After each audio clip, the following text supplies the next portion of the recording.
ମଲ୍ଲିକାର୍ଜୁନ ସିଂହ ଦ୍ୱାରା ଅରୁଣ ସ୍ତମ୍ଭ ନିକଟରେ ବଳିଆ ବଳିଆ କରି ସମ୍ବୋଧନ କରି ଡାକିବା ପରେ ନିଜ ନାମରେ ବଳରାମ ଦାସ ପରିବର୍ତ୍ତେ କେବଳ ବଳିଆ ଭାବେ ସେ ଉଲ୍ଲିଖିତ କରିଥାନ୍ତି। ଦୁଇ ଥର ନିର୍ବିକଳ୍ପ ସମାଧିକୁ ପ୍ରାପ୍ତ କରି ଦିବ୍ୟ ବ୍ରହ୍ମ ସ୍ପର୍ଶ ଲାଭ କରି ପୁନଃ ପ୍ରତ୍ୟାବର୍ତ୍ତନ କରିଥିବା ସେ ହେଉଛନ୍ତି ଭାରତବର୍ଷର ଅନନ୍ୟ ଯୋଗମୂର୍ତ୍ତି। ଜଣେ ଉଚ୍ଚତମ ସ୍ଥାନୀୟ ଯୋଗୀ ହୋଇଥିଲେ ମଧ୍ୟ ସେ ସାଧାରଣ ମଣିଷର ଦିନଚର୍ଯ୍ୟା ଭିତରେ ନିଜକୁ ହଜାଇ ଦେଇଛନ୍ତି। ଭୋକିଲା ମଣିଷର ଭୋକ, ଗରିବର ଦୁଃଖ ଓ ଅସହାୟ ମଣିଷର କ୍ଷୀଣ ଆଶା ମଧ୍ୟରେ ବାବା ବଳିଆ ଆଧ୍ୟାତ୍ମିକର ଅନୁସନ୍ଧାନ କରିଛନ୍ତି। ଏଣୁ ସେ କହନ୍ତି, ଶିବଲିଙ୍ଗରେ ପାଣି ଢାଳ ମନା ନାହିଁ, କିନ୍ତୁ ମନ୍ଦିରରେ କ୍ଷୀର ନ ଢାଳି କୌଣସି ରୋଗୀ ବା ଅସହାୟ ଶିଶୁକୁ ସେ କ୍ଷୀର ପ୍ରଦାନ କର। ବାସ୍ତବ ଶିବ ତାକୁ ନିଶ୍ଚୟ ଗ୍ରହଣ କରି ତୁମକୁ କୃପା କରିବେ।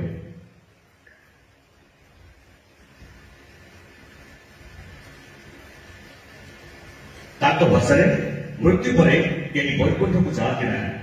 ବଞ୍ଚିଥିବା ଅବସ୍ଥାରେ ନିଜ ପରିବାରକୁ ବୈକୁଣ୍ଠ କରି ଗଢ଼ିତୋଳ। ପରିବାର ହିଁ ବାସ୍ତବ ବୈକୁଣ୍ଠ ଓ ପରିବେଶ ହିଁ କୈଳାସର ସ୍ୱରୂପ। ଅନ୍ଧବିଶ୍ୱାସରୁ ଦୂରେଇ ଏକ ସଚେତନଶୀଳ ମଣିଷ ଭାବେ ବଞ୍ଚିବାକୁ ସେ ସଦାସର୍ବଦା ମାର୍ଗଦର୍ଶନ କରିଥାନ୍ତି। ଜଣେ ସମାଜ ସଂସ୍କାରକ ଦିବ୍ୟ ପୁରୁଷ ଭାବେ ସେ ସମଗ୍ର ଭାରତବର୍ଷରେ ସୁପରିଚିତ। ବିଧବା ମା ଅମଙ୍ଗଳର ପ୍ରତୀକ ଆଦୌ ନୁହନ୍ତି। ଏ ବିପ୍ଳବ ସେ ଦୀର୍ଘ ବର୍ଷ ଧରି କରିଆସିଛନ୍ତି। ପତିହରା ମାର ସାଂସ୍କୃତିକ, ଆଧ୍ୟାତ୍ମିକ ଓ ଧାର୍ମିକ କ୍ଷେତ୍ରରେ ସମାନ ଅଧିକାର ଓ ସହଭାଗିତା ରହିବା ଆବଶ୍ୟକ। ସୁସ୍ଥ ସମାଜ, ସୁସ୍ଥ ଜୀବନ ଓ ସୁସ୍ଥ ଗଣତନ୍ତ୍ରର ପ୍ରତିଷ୍ଠା ପାଇଁ ଦୀର୍ଘ ଅର୍ଦ୍ଧଶତାବ୍ଦୀରୁ ଉର୍ଦ୍ଧ୍ୱ କାଳ ଧରି ସେ ସମଗ୍ର ଭାରତବର୍ଷ ତଥା ବିଶ୍ୱରେ କାର୍ଯ୍ୟ କରି ଆସୁଛନ୍ତି। ଆଜି ଆମମାନଙ୍କ ପରମ ସୌଭାଗ୍ୟ ଯେ ସେ ଆମେମାନେ ଆମ ଅଞ୍ଚଳରେ ଏଭଳି ଏକ ଦିବ୍ୟ ଆଧ୍ୟାତ୍ମିକ ପୁରୁଷ, ଜଣେ ସମାଜ ସଂସ୍କାରକ, ମହାନ ବ୍ୟକ୍ତିତ୍ୱ, ମହାନ ସାନ୍ନିଧ୍ୟ ଲାଭ କରୁଛି। ଆସନ୍ତୁ ସେହି ଦିବ୍ୟ ପୁରୁଷଙ୍କ ମୁଖାରବିନ୍ଦରୁ ଆମେ ସଚେତନତାର ମହାନ ବାର୍ତ୍ତା ସକଳକୁ ଗ୍ରହଣ କରିବା ଓ ନିଜ ଜୀବନ ପାଇଁ ସାହିତ୍ୟ ରଖିବା। ପୂଜ୍ୟ ବାବାଙ୍କ ଉପନିଷଦ ବାଣୀ ଶୁଣିବା ପୂର୍ବରୁ ଅନନ୍ତ ବଳିଆ ଟ୍ରଷ୍ଟ ପରିଷଦ ସଦସ୍ୟ ଶ୍ରୀଯୁକ୍ତ ରାଶେଶ୍ୱର ସାହୁଙ୍କୁ ଅନୁରୋଧ କରିବି ପୂଜ୍ୟ ବାବାଙ୍କୁ ଆଜି ରହି ମହାତ୍ମ୍ୟ ପର୍ବକୁ ସାଦର ଆମନ୍ତ୍ରଣ କରିବା ପାଇଁ।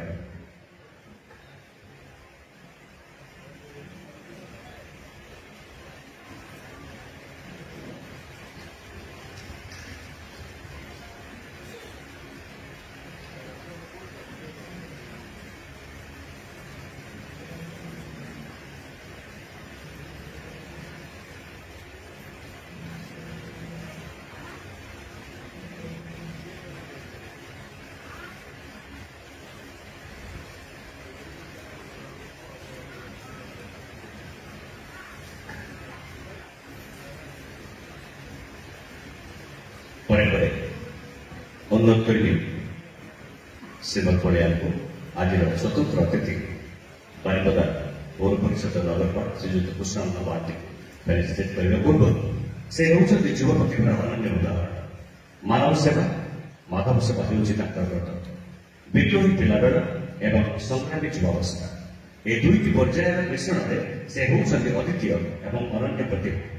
ଜନମାନସର ସେବାରେ ନିୟୋଜିତ କରିବା ପାଇଁ ବାଛି ଦେଇଛନ୍ତି ସେ ରାଜନୀତିର ଅପରିକଳ୍ପନୀୟ ସୀମାହୀନ ସେବାର ପୃଷ୍ଠଭୂମି।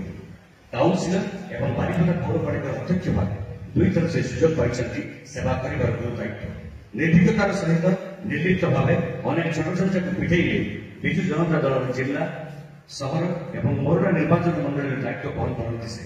1997 ମସିହାର ବିଭତ୍ସ ଅଗ୍ନିକାଣ୍ଡ, ଫାଇନ ଭଳି ବିପର୍ଯ୍ୟୟ ସମୟରେ ଦିନ ରାତି ଏକ କରି ନ ଖାଇ ନ ପିଇ ଯେଉଁ ସେବା ସେ ଯୋଗାଇଛନ୍ତି ଇତିହାସ ନିଶ୍ଚୟ ମନେ ରଖିବ।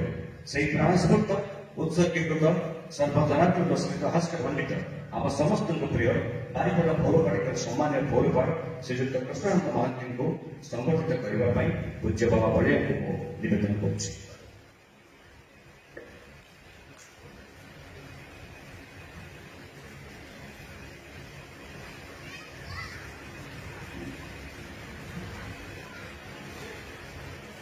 ପରେ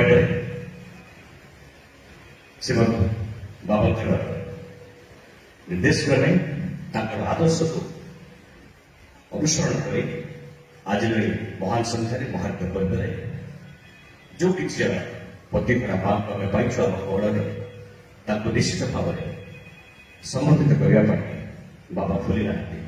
ତେଣୁ ତାଙ୍କରି ହାତରେ ଆଜି ସେଇ ମା ମାନଙ୍କୁ ଏହି ମଞ୍ଚ ସଂଗଠିତ କରିବ ଏବଂ ବାବା ସଂଗଠିତ କରିବେ। ପ୍ରଥମେ ତାଲାଚିରେ ଆମ ଆଶ୍ରମ ନିକଟରୁ ମା ଆସିଛନ୍ତି ମନ୍ଦାକିନୀ ନାୟକ। ଅନୁରୋଧ କରିବି ମାଙ୍କୁ ମଞ୍ଚ ଉପରକୁ ଆସିବା ପାଇଁ। ପରେ ପରେ ଅନୁରୋଧ କରିବି ସାମବଡ଼ି ନାୟକ ମାଙ୍କୁ ମଞ୍ଚ ଉପରକୁ ଆସିବା ପାଇଁ। ମା ଗେଲମଣି ନାୟକ ଆପଣଙ୍କୁ ମଧ୍ୟ ଅନୁରୋଧ କରିବି ମଞ୍ଚ ଉପରକୁ ଆସିବା ପାଇଁ। ମା ବବିତା ନାୟକ ଏବଂ ବାସନ୍ତୀ ନାୟକ ସମସ୍ତଙ୍କୁ ଆମନ୍ତ୍ରଣ କରିବି ମୁଁ ମଞ୍ଚ ଉପରକୁ ଆସିବା ପାଇଁ ଏବଂ ପରମ ପୂଜ୍ୟ ଶ୍ରୀମଦ ବାବାଙ୍କୁ ଅନୁରୋଧ କରିବି ସମସ୍ତ ମା ମାନଙ୍କୁ ସଂଗଠିତ କରିବେ।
এই সংগঠন সভাপতি শ্রীমদ বাবাকে অনুরোধ করছি বাবা ଆପଣ ଆମ ସମସ୍ତଙ୍କୁ ଆଶୀର୍ବାଦ କରିବା ପୂର୍ବକ ଆପଣ ଆଗେଇ ନିଅନ୍ତୁ ଏହି କାର୍ଯ୍ୟକ୍ରମକୁ।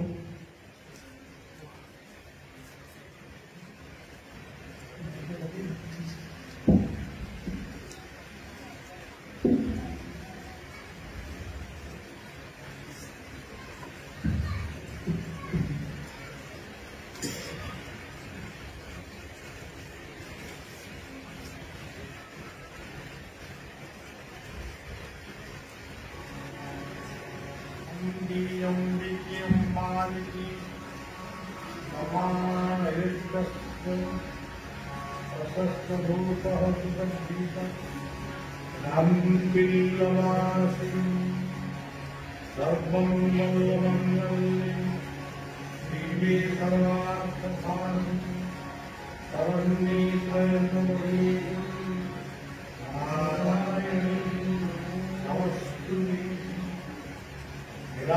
निरांतरनिवासाय विद्याय परमभद्रस्वधाम जगन्नाथाय ओम हरि गणदेवाय हरि गणदेवाय हरि गणदेवाय ओम क्लीं जगन्नाथाय क्लीं अनन्तजगन्नाथ सर्वमंगलमंगल्ये शिवे सर्वार्थसाधिके शरण्ये त्र्यम्बके गौरी नारायणी नमोस्तुते ओम ज्ञानमुक्ति शक्ति नमः ओम हनुमते नमः ओम हनुमते नमः ओम दक्षिणकेश्वरी नमः ओम ह्रीं ह्रीं ह्रीं दक्षिणकेश्वरी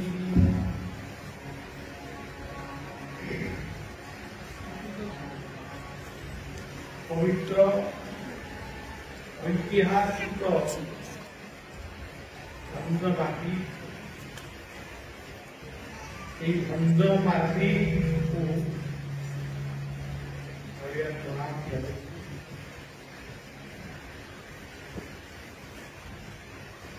भंजमाटी जन्म नहीं ओडिशार प्रथम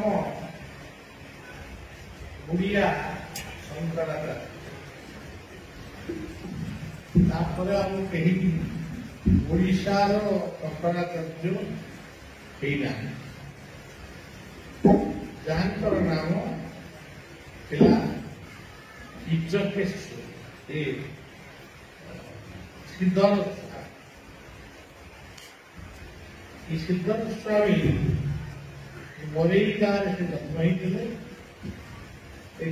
मयूरभ राजा से अमार धन आनीला से जगह जन्मस्थान बालेश्वर आरंभ ये भंजमाटी समग्र ओडिशा को बहुत अवदान कटकर जो रामचंद्र बंध मेडिकल यही माटीर अवदान जो मेडिकल 1970 मसीह 1954 मसीह ये सेवक से मेडिकल जन्म मोर ये माटी प्रति स्वतंत्र आकर्षण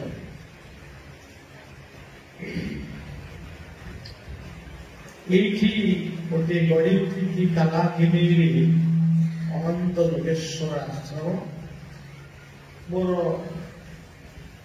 मझे मझे विश्राम आसे तेणु सज्जन ये भंजमाटी यार स्वतंत्रता रही ओडिशा स्वतंत्र रेल स्वतंत्र लाइब्रेरी स्वतंत्र स्टाडियम स्वतंत्र एसेम्बली पर्यंत पढ़ा स्वतंत्र मयूरभ को स्वतंत्र राज्य करने से दादा आह्वान कि माटी तार प्राकृतिक परिवेश आज हुए तो बहु अंश तार प्राकृतिक परिवेश नष्ट हो शिमिलीपाल जंगल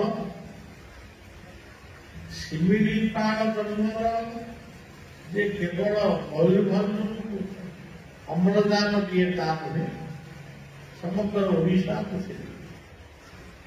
କିନ୍ତୁ ଦେଖାଯାଉଛି ପ୍ରଶାସନିକ ସ୍ତରରେ ବା କୌଣସି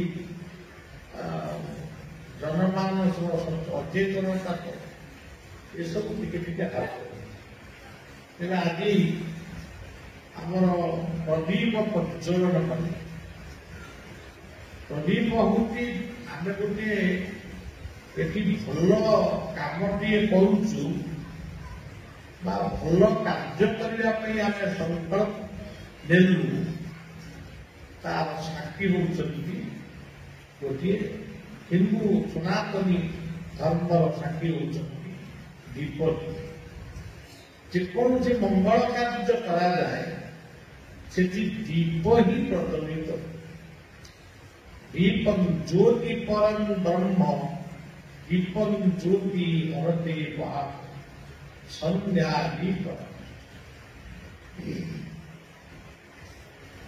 ଦୀପ ହେଉଛନ୍ତି ଯେମିତି ଗୋଟେ ସାକ୍ଷୀ ସେମିତି ଦୀପଟିକୁ ଲଗେଇବା ପାଇଁ ଯେଉଁମାନଙ୍କୁ ଆମନ୍ତ୍ରଣ କରାଯାଏ ସେମାନେ ମଧ୍ୟ ସମାଜର ଜଣେ ଜଣେ ଅଗ୍ରଗଣ୍ୟ ବ୍ୟକ୍ତି ନହେଲେ ଆମେ ତାଙ୍କୁ ଡାକୁଛୁ ପ୍ରତି ବ୍ରାହ୍ମଣ ନେଇପାରିବେ କିନ୍ତୁ କେହି ଜଣେ ସନ୍ଥ ଜଣେ ଶିକ୍ଷାବିତ ଜଣେ ସମାଜ ସେବକ ଜଣେ ପ୍ରଶାସକ ଜଣେ ଶାସନ ମୁଖ୍ୟ ଏଇମାନଙ୍କ ଦ୍ୱାରା ପ୍ରଦୀପ ପ୍ରଜ୍ୱଳନ ଯେହେତୁ ଅଗ୍ନି ଶବ୍ଦର ଅର୍ଥ ହେଉଛି ଅଗ୍ରଣୀ ଆମେ ଯେତେବେଳେ ପୁରୁଷୋତ୍ତମ ଧାମ ଜଗନ୍ନାଥଙ୍କ କ୍ଷେତ୍ରକୁ ଯାଉ ସେତେବେଳେ ଆମେ ଫେରିଲା ବେଳେ କି ଗଲାବେଳେ ଆମେ ସାକ୍ଷୀ ଗୋପାଳଙ୍କୁ ସାକ୍ଷୀ ଦେଉ ତୁମେ ସାକ୍ଷୀ ଥାଅ ଗୋପାଳ ମୁହିଁ ଯାଉଛି କାଳିଆ ନିକଟ ଦେଖିବି କାଳିଆ ବଳିଆ ମୋର ଦେଖିବି କଳପ ସେମିତି ଆମେ ଆଜି ଏହି ଶହୀଦ ସ୍ମୃତି ଭବନରେ ଗୋଟେ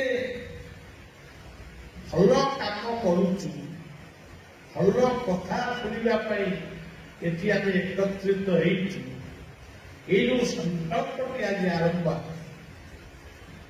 ଇଏ ଦୁନିଆ ପକ୍ଷରୁ କେହି ରହି ନାହିଁ ରହିଲେ ନାହିଁ ଅବରଙ୍ଗ ଭୂମି ତଳେ ସର୍ବେ ନିଜ ନିଜ ଅଭିନୟ ସାରି ବାହୁଲି ଦେଖା ସମସ୍ତଙ୍କୁ ଫେରିବାକୁ ଆମେ ଆଗକୁ ଯିବା ଏବଂ ଫେରିବା ଆଗକୁ ଯୋଉ ଯେତେ ବେଗରେ ବି ଆମେ ଯାଉ କିନ୍ତୁ ଫେରିବାକୁ ପଡେ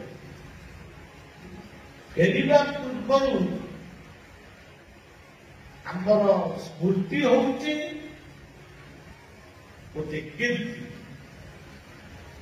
ଆଜି ଆମେ ଯାହା କଲୁ ଆମେ ଭାବୁଛୁ ଶହୀଦ ସ୍ମୃତି ଭବନରେ ଆମେ ଗୋଟେ ସତ୍ସଙ୍ଗ କଲୁ 3 ଦିନ ଆମେ କଲୁ ଇଏ ଗୋଟେ ମାମୁଲି କଥା କିନ୍ତୁ ଏଇ ସତ୍ସଙ୍ଗର ଫଳ ବା ଏଇ ଯୋଉ ସତ୍ସଙ୍ଗରେ ଆମେ କିଛି ସମୟ ବସିବୁ ଏତିକି କୀର୍ତ୍ତି ବା ସ୍ମୃତିକୁ ନେଇ ଆମେ ପରଜନ୍ମ କରୁ ପରଜନ୍ମ ଏଇ ସତ୍ସଙ୍ଗ ଉପରେ ନିର୍ଭର ପୂର୍ବେ ଯେହୁ କରି ଛାଇ ସ୍ୱୀକୃତ କେଶବ କାର୍ଯ୍ୟ ଲାଗେ ତାର ଆମେ ଆସିଲୁ କୀର୍ତ୍ତନ ମଣ୍ଡଳୀ ମାନେ କୀର୍ତ୍ତନ କଲେ କୀର୍ତ୍ତନର ବିନାଶରେ ये ସ୍ଥାନଟିକୁ ସେ ଆଧ୍ୟାତ୍ମିକମୟ କଲେ ସମସ୍ତଙ୍କ ଦ୍ୱାରା ଏହା ହବ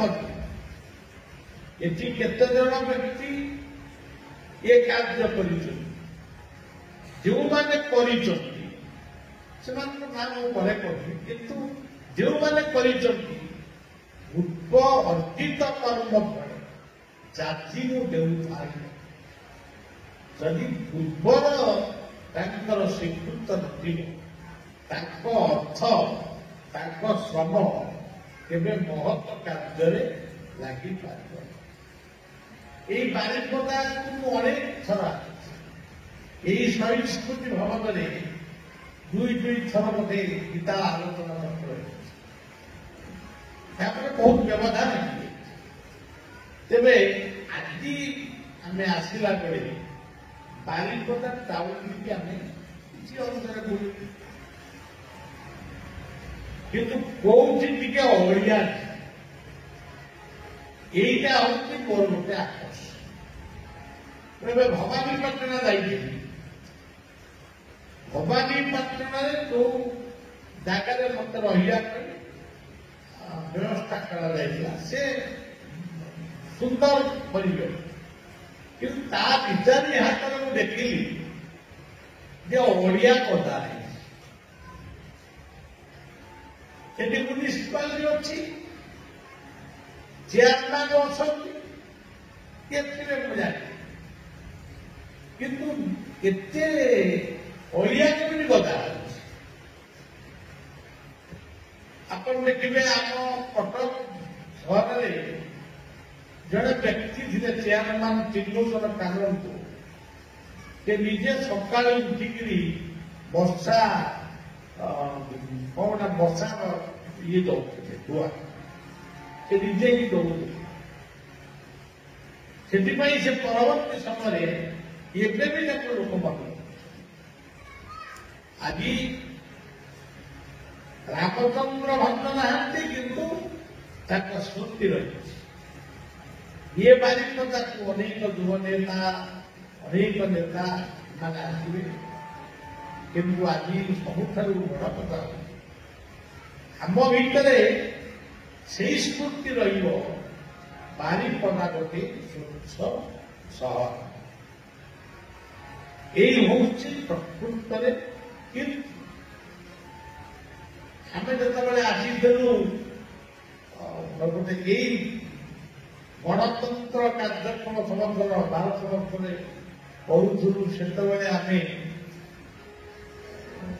ରାମଚନ୍ଦ୍ର ଭକ୍ତଙ୍କର ସେ ମୃତ୍ୟୁରେ ମାଲ୍ୟାର୍ପଣ କରିବାକୁ କଲେକ୍ଟରଙ୍କୁ ଡାକିଲୁ। ସେ ଜଣେ ଯୁବ କଲେକ୍ଟର, ସେ ଆସିଲେ ମୁହଁକୁ ଏମିତି ତଳକୁ ରଖିକି ଆସିଲେ। ଆମେ କିଏ ସବୁ ଠିଆ ହେଇଛୁ, ଆମକୁ କେତେ ଅନେଇଛୁ। ଆମ ଭଉଣା ଖରାପ ଲାଗିଲାନି କଣ କଲା, କିନ୍ତୁ ଅନେଇଲେନି। ଆମେ ରାଷ୍ଟ୍ରଦାସ କରୁଛେ। ସିଏ ଆସିଲେ, ଫୁଲମାଳ ତାଙ୍କୁ ଦିଆ ହେଲା। ସେ ରାମଚନ୍ଦ୍ର ସ୍ମୃତିଙ୍କ ପାଦ ପାଖରେ ସିଧା। এইଭଳି ପ୍ରଶାସକ ମାନେ ଆମ ଦେଶ ରାଜ୍ୟରେ ରହନ୍ତି। ତାହେଲେ କଣ ଆମ ଦେଶ ରାଜ୍ୟର ଉନ୍ନତି ହେବ? ତେଣୁ ମୁଁ ତ ରାଜନୀତି କରେନି, କିନ୍ତୁ ରାଜନୀତିର କଥା ମୁଁ କରେ। ତେଣୁ ଯାହା ହଉ ଆଜି ପବିତ୍ର ବାରିପଦା ସହରରେ ଏଇ ଯୋଉ ତିନୋଟି କଥାର ସଚେତନତା ପାଇଁ ଆମେ ଭାରତ ବର୍ଷର କିଛି ଓଡ଼ିଶାର 20ଟି ଜିଲ୍ଲା ବୁଲି ପାଇବୁ। ଆଉ ଗୋଟିଏ ଜାଗା ବୁଲିବୁ, ତାପରେ ଦ୍ୱିତୀୟ ପର୍ଯ୍ୟାୟରେ ଆମର ଉତ୍ତରପ୍ରଦେଶ ଯିବୁ, ବଙ୍ଗଳା ଯିବୁ, ଦକ୍ଷିଣ ଭାରତ ଯିବୁ। ଇଏ ବର୍ଷକ ଯାକ କାର୍ଯ୍ୟକ୍ରମ ରହିବ। ପରିବେଶ, ଗଣତନ୍ତ୍ର ଓ ଇଏ ତିନୋଟି ଯାକ କେମିତି ପରସ୍ପର ପରିପୂରକ ମୋର ଆଧ୍ୟାତ୍ମିକ ଭାଷାରେ, ଆଧ୍ୟାତ୍ମିକ ଶବ୍ଦରେ ଲୋକମାନଙ୍କ ପାଖରେ ପହଞ୍ଚେ। ମୁଁ ସବୁବେଳେ ବୁଲିକିରି କହୁଛି, ସମସ୍ତେ ସଂକଳ୍ପ ନିଅ 5ଟି ଗଛ ଅନ୍ତତଃ ନିଜ ବାଡ଼ି ବଗିଚାରେ ଲଗା ଓ ହଉ। 3 ଦିନ କାର୍ଯ୍ୟକ୍ରମ ଅଛି। ଆଉ ଚେୟାରମ୍ୟାନ ଅଛନ୍ତି। ମୁଁ କେବଳ ନିବେଦନ କରୁଛି, ଇଏ ସହରଟି ସଫା ରହିଛି, ସେଥିପାଇଁ ଆମେ ଖୁସି ହେବୁ, ଅନୁଭବ କରୁ। ଏଇ ଅଳିଆ ଆବର୍ଜନା ପାଇଁ ଡେଙ୍ଗୁ ଫେଙ୍ଗୁ ଇଏ ଜର ହଉଛି। ସେଇଭଳି ଭାବରେ ନିଶ୍ଚିତ ଭାବରେ ମୁଁ ଜଣେଇଲି, ସରକାରଙ୍କୁ ମଧ୍ୟ ଜଣେଇଲି, ବାରିପଦା ମେଡିକାଲଟି କେମିତି ଆଉ ଟିକେ ଉନ୍ନତି ହବ। ଲୋକ ଗୁଡ଼ିକ ବାରିପଦାରୁ କଟକ ଯିବେ, ଭୁବନେଶ୍ୱର ଯିବେ, ତାପରେ ବାଟରେ ବି ଅନେକ ଲୋକ ମରିବେ। ଇଏ ବାରିପଦା ମେଡିକାଲ ଉପରେ ଆପଣଙ୍କର ବଙ୍ଗଳାର କିଛି ଲୋକ ମଧ୍ୟ, ବଙ୍ଗଳା ବିହାରର ଲୋକ ମଧ୍ୟ ନିର୍ଭର କରୁଛନ୍ତି। ଆଉ ସେ କଥା କହିବି, ଲେଖିବି ଏବଂ ଦେଖାହେଲେ ସେମାନଙ୍କୁ ମଧ୍ୟ କହିବି। ଆଉ ଚେୟାରମ୍ୟାନ ଶୁଭେଚ୍ଛା ଜଣାଉଛି, ଆପଣଙ୍କର ସେବାମୟ ଜୀବନ ଶାନ୍ତି ଆଉ ପ୍ରଗତି ମୁଖରିତ ହଉ, ସେବା ଆପଣଙ୍କର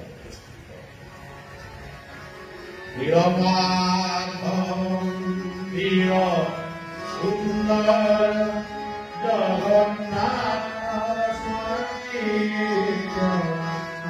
ଆନନ୍ଦ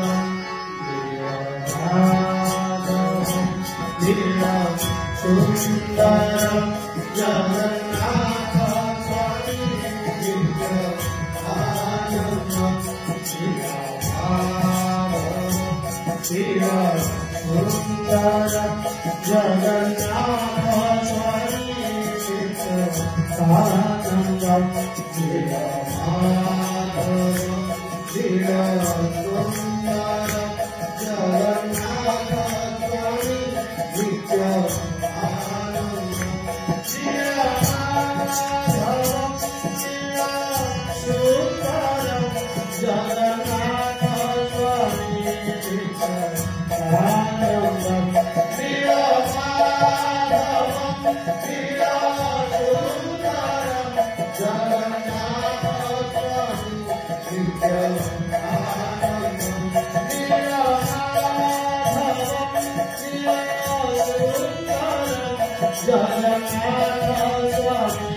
ନୀଳମାଧବଂ ନୀଳ।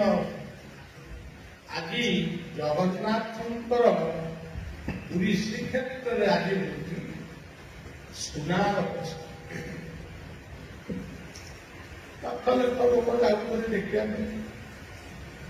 ଏଠି ମଧ୍ୟ ବାରିପଦାରେ ହରିପଳଙ୍କ ପାଖରେ ସେମିତି ଗୋଟେ ସୁନାର ବେଶ ମଧ୍ୟ କରାଯାଉଛି। ଏଠି କ୍ଷେତ୍ରସ୍ଥଳୀ ହେଉଛନ୍ତି ଅମ୍ବିକା। ଅମ୍ବିକା ମାନେ ନାଁ, ତାଙ୍କର ତିନୋଟି ନାଁ ଅମ୍ବାରୀ। ଏଠି ଓଡ଼ିଶାର ଅନେକ ଦେବୀ ପୀଠ ଭିତରେ ଅମ୍ବିକା ମଧ୍ୟ ଏକ ସ୍ଥାନ ଅଧିକାର। ପୁରୀରେ ସେଇ ବିମଳା, ଭଦ୍ରକରେ ସେଇ ଭଦ୍ରକାଳୀ ଏବଂ ସେଇ ହଉଛନ୍ତି ବାରିପଦାରେ ବା ମୟୂରଭଞ୍ଜରେ ସେଇ ଅମ୍ବିକା ନାମରେ ସମସ୍ତେ ଗୋଟିଏ। ଆମେ ବର୍ତ୍ତମାନ ଯୋଉ ପତିହରା ମା ମାନଙ୍କୁ ପୂଜନ କରୁ, ଏଇମାନେ ହଉଛନ୍ତି ମା, ହଉଛନ୍ତି ଅମ୍ବିକା।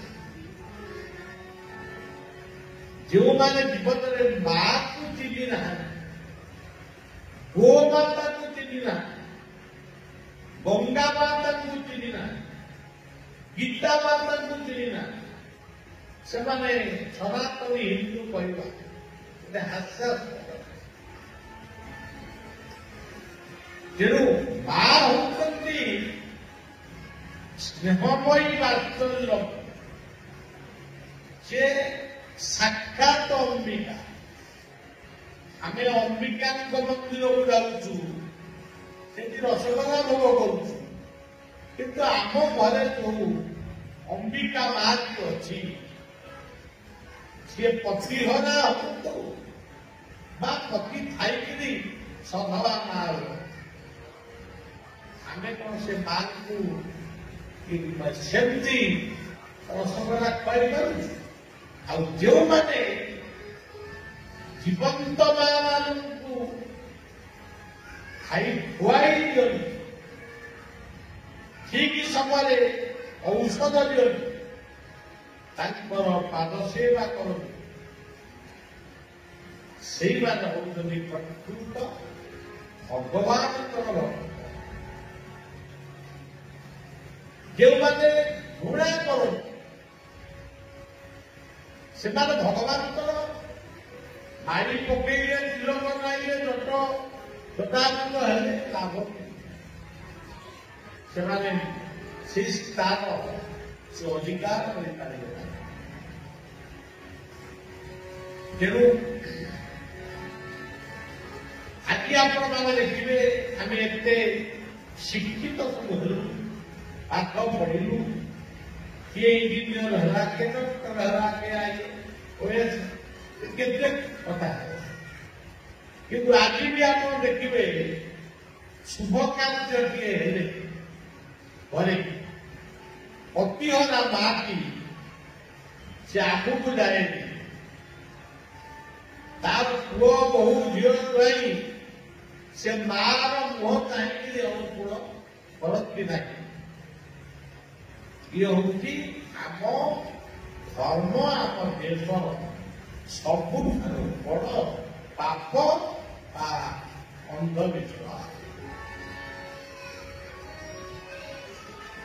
ମୁଁ ଯେ ପର୍ଯ୍ୟନ୍ତ ବଞ୍ଚିଛି ମୋ ବାପା ମା ସେ ପର୍ଯ୍ୟନ୍ତ ବଞ୍ଚିଛନ୍ତି, କାରଣ ମୋର ଏଇ ଶରୀରଟା ମୋ ବାପା ମାଙ୍କ ଠାରୁ। ମୁଁ ତ ମରି ନାହିଁ, ମୋ ବାପା ମା କେମିତି ମରିଗଲେ?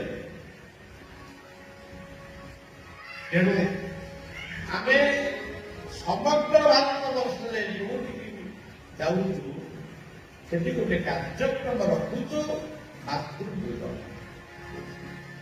ଆମର ପବିତ୍ର ଅନନ୍ତ ଆଶ୍ରମରେ ସଧବା ମା, ବିଧବା ମା ସମସ୍ତେ କଳସ ବୁଣାନ୍ତି, ସମସ୍ତେ ମାଣ ବସା ମାର୍ଗଶୀର ଲକ୍ଷ୍ମୀ ପୂଜା କରନ୍ତି, ସମସ୍ତେ ଯଜ୍ଞରେ ଆହୁତି ବସାନ୍ତି। କାହିଁକି କେବେ ତ ଠାକୁରଙ୍କୁ ମନା କରନ୍ତି? ମା କେମିତି ଅଲକ୍ଷଣୀ? ମା ସବୁବେଳେ ଲକ୍ଷ୍ମୀ। ଆପଣମାନେ ଚିନ୍ତା କରନ୍ତୁ, ମା ସବୁବେଳେ ଲକ୍ଷ୍ମୀ। ମା ଗର୍ଭରେ ଯେତେବେଳେ ଆମେ ଥିଲୁ, ସିଏ ଯୋଉ ଖାଦ୍ୟ ଖାଉଥିଲେ ସେ ଖାଦ୍ୟ ଗୁଡାକ ନାଭିବା ଆମ ନାଭି ବାଟ ଦେଇ ଆମ ଦେହକୁ ଆସୁଥିଲା। ସେ ମହାଲକ୍ଷ୍ମୀ। ଯେତେବେଳେ ଆମେ ଜନ୍ମ ହେଇପଡ଼ିଲୁ, ପ୍ରଥମ ଖାଦ୍ୟ ଖାଇଲୁ, ମାତୃସ୍ତନରୁ କ୍ଷୀର ଖାଇଲୁ, ସେତେବେଳେ ମା ହେଇଗଲା ଦ୍ୱିତୀୟ ମହାଲକ୍ଷ୍ମୀ। ଯଦି ମାତୃସ୍ତନରେ କ୍ଷୀର ରହୁଏ ତାହେଲେ ଗୋମାତାର କ୍ଷୀର ଆଉ କେମିତି ଗୋମାତା ହଉଛନ୍ତି ମହାଲକ୍ଷ୍ମୀର।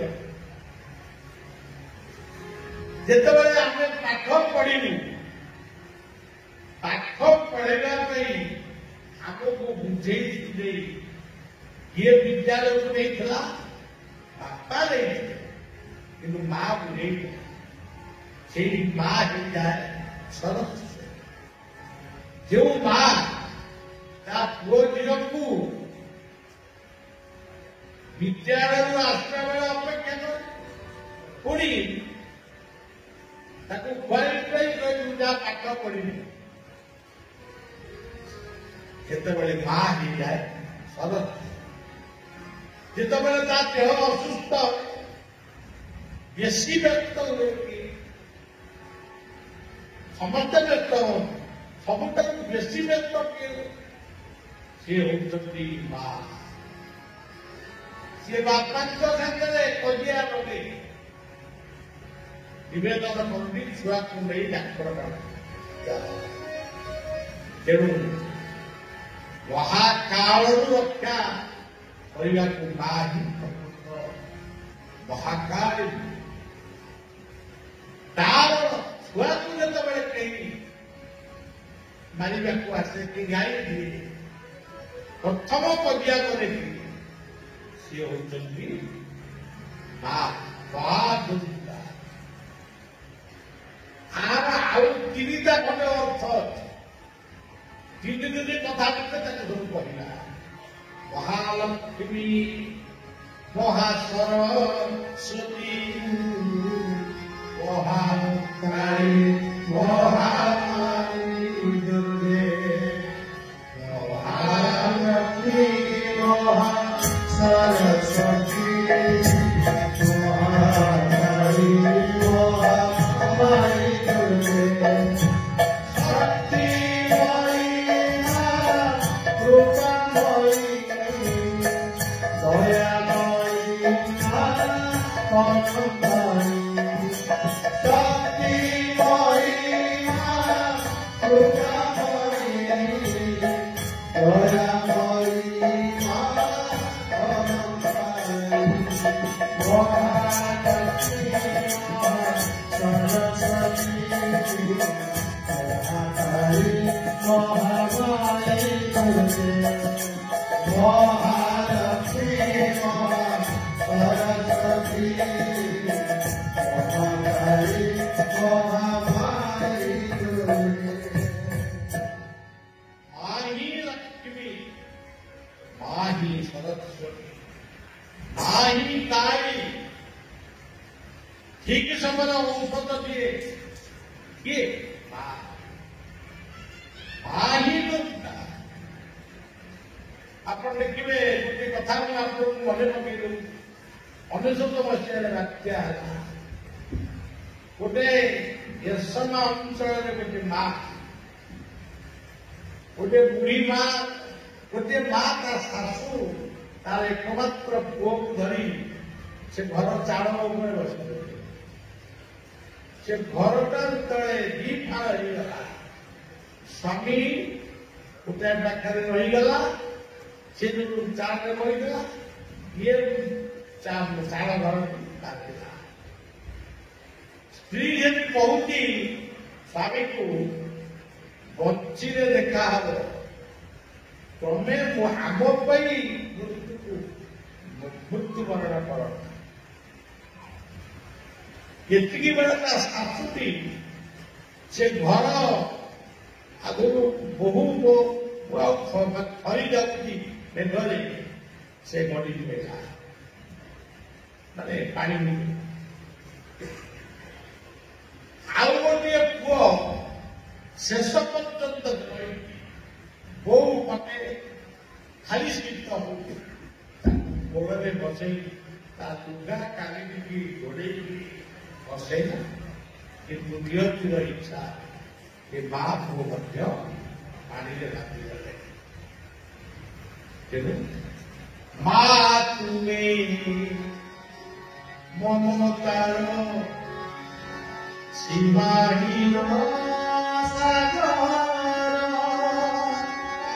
ମା ତୁମେ ପାଣି ଦେବତାର ମନ୍ଦିର, ମା ତୁମେ ମମତାର ସୀମାହୀନ ସାଗର, ମା ତୁମେ ଆମ ଭାଇ ଦେବତାର ମନ୍ଦିର, ମା ତୁମେ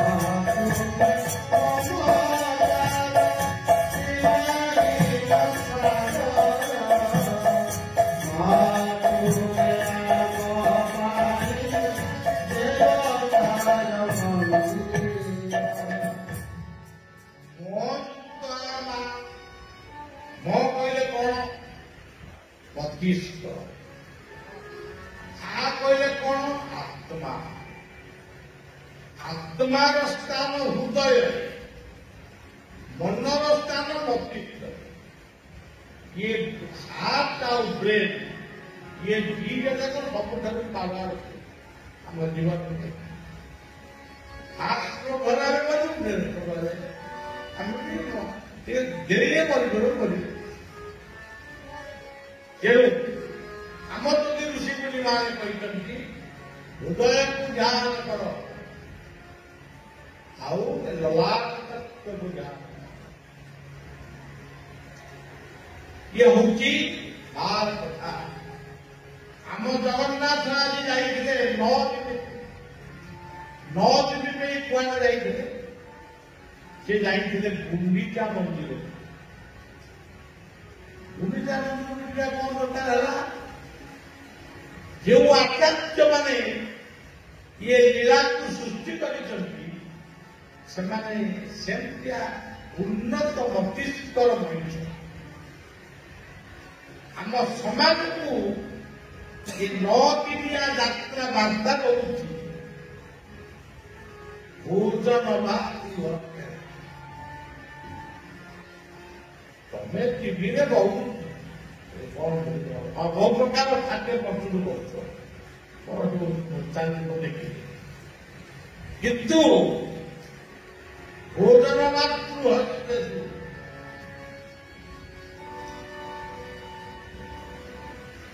भगवान कृष्ण अनेक दही फही हाथी भागी खाऊले किंतु यशोदा कौले सरल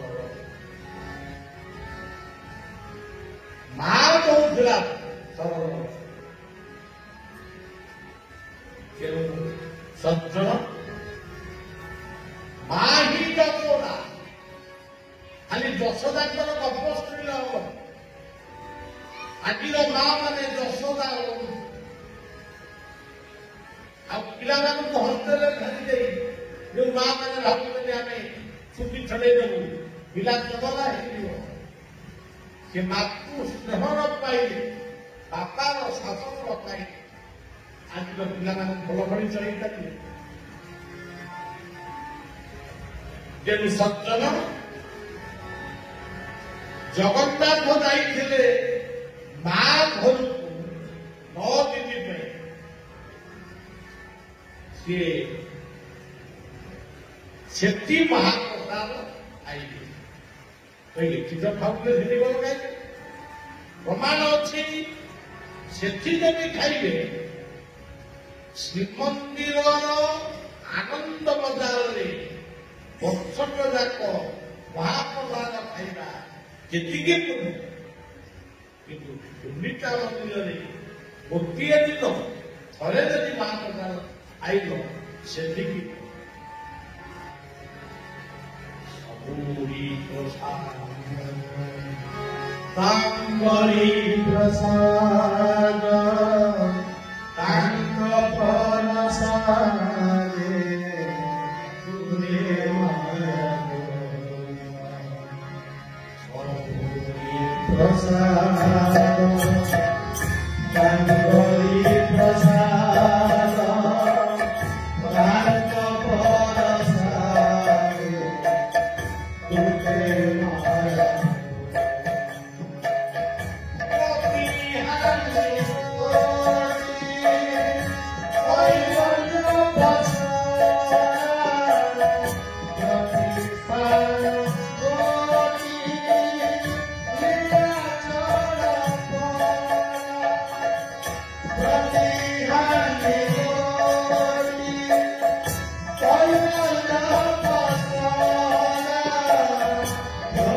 आमर बारिपदार आपण जानिथिबे जड़े थिले सरोज से स्पेशल ऑफिसर थे से रिटायर कले बारिपदार आउ जड़े थे गोपाल गिरी ସେ ମଧ୍ୟ ଏଇ ବାରିପଦାର ଲୋକ। ସିଏ ସେତେବେଳର ମନ୍ତ୍ରୀ ସରସ୍ୱତୀ ହେମଙ୍କର ପ୍ରାଇଭେଟ ସେକ୍ରେଟାରୀ ଏବଂ ସିଏ ଆଉ ନାହିଁ ଏବେ କିନ୍ତୁ ଅଛନ୍ତି ସରସ୍ୱତୀ ହେମଙ୍କର ଏଇଠି ଗୋଟେ ବସିଲ ଆସିଲା ବେଳେ କାଛ ଦିଆନ୍ତୁ ଦିନେ ତାଙ୍କୁ ପଚାରିଲେ ସିଏ କହିଲେ ଦିନେ ସମୁଦ୍ର କୂଳରେ ଆପଣମାନେ ଆଜିକାଲି ପିଲାମାନେ ଗୋଆ ଯାଉଛନ୍ତି କିଏ ବମ୍ବେ ଯାଉଛନ୍ତି ବିଶାଖାପାଟଣା ଯାଉଛନ୍ତି କିନ୍ତୁ ପୁରୀର ସମୁଦ୍ର ସେ କଥା ନ କହିଲେ ବି ଯାହା ମାଗିଲେ ସେ ଦିଅନ୍ତି। ଇଏ 3 ଜଣ ଯାକ ମତେ ନେଇକି ଚାଲିଥାଉ ଆମେ ସେଇଠି କହିଥାଉ କଣ ତାଙ୍କ ମୁଣ୍ଡକୁ ବସିଲା ବାବା ସିଏ ସମୁଦ୍ର ଦୁଆରରେ ଆମ ପାଖକୁ ଆସିଲେ ଆମେ ଆରେ ମୁଣ୍ଡ ପତ୍ର ପତ୍ର ଯିବିନି ଏ ସମୁଦ୍ର ଦୁଆର ତାକୁ ଲୋକ ପାଖକୁ ଆସିବ।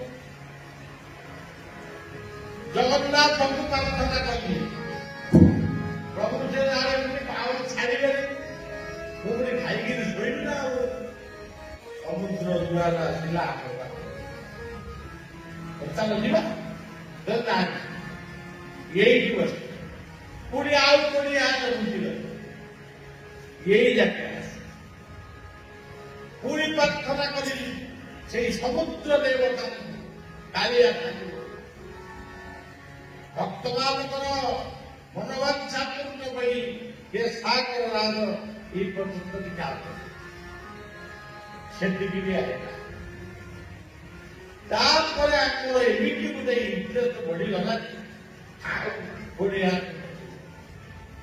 କହିଲେ ଏଇଠିକି ବାବା ଆଇଲା କହିଲା ମୁଁ ପାରିବିନି ମୋ ପାଖରେ ଭଦ୍ର ଭଦ୍ର କିଛି ନାହିଁ ମୋର ସମୁଦ୍ର ଶଶୁର କି ବାପା କେମିତି କଥା କହୁଛି ଏତିକି ବେଳେ ମଝାମସ୍ତ ହେଇକି ସେଇ ପର୍ଯ୍ୟନ୍ତ ସମୁଦ୍ର ଆସିଲା ସମସ୍ତଙ୍କୁ ଉଦା କରିଦେଲା ଆମେ ଉଠିକିରି ଆନନ୍ଦରେ ତେଣୁ ସଜ୍ଜନ ପୁରୀ ଖାଲି ପୁରୀ ସବୁଠାରେ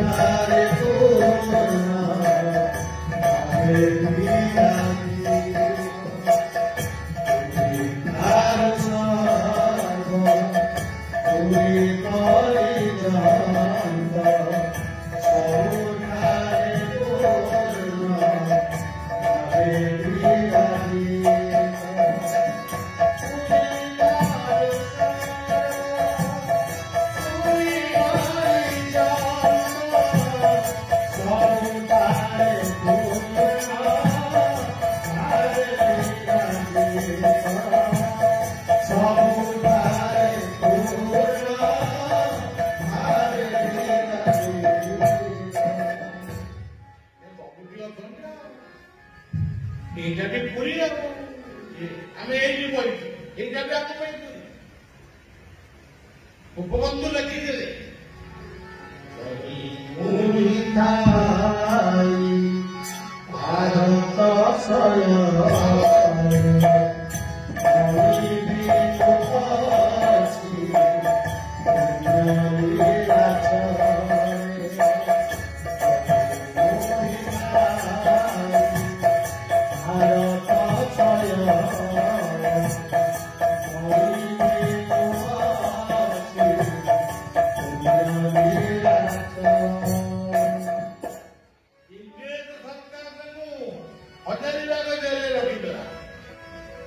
ସେଇଠି ବସି କାରା କବିତା ଲେଖିଥିଲେ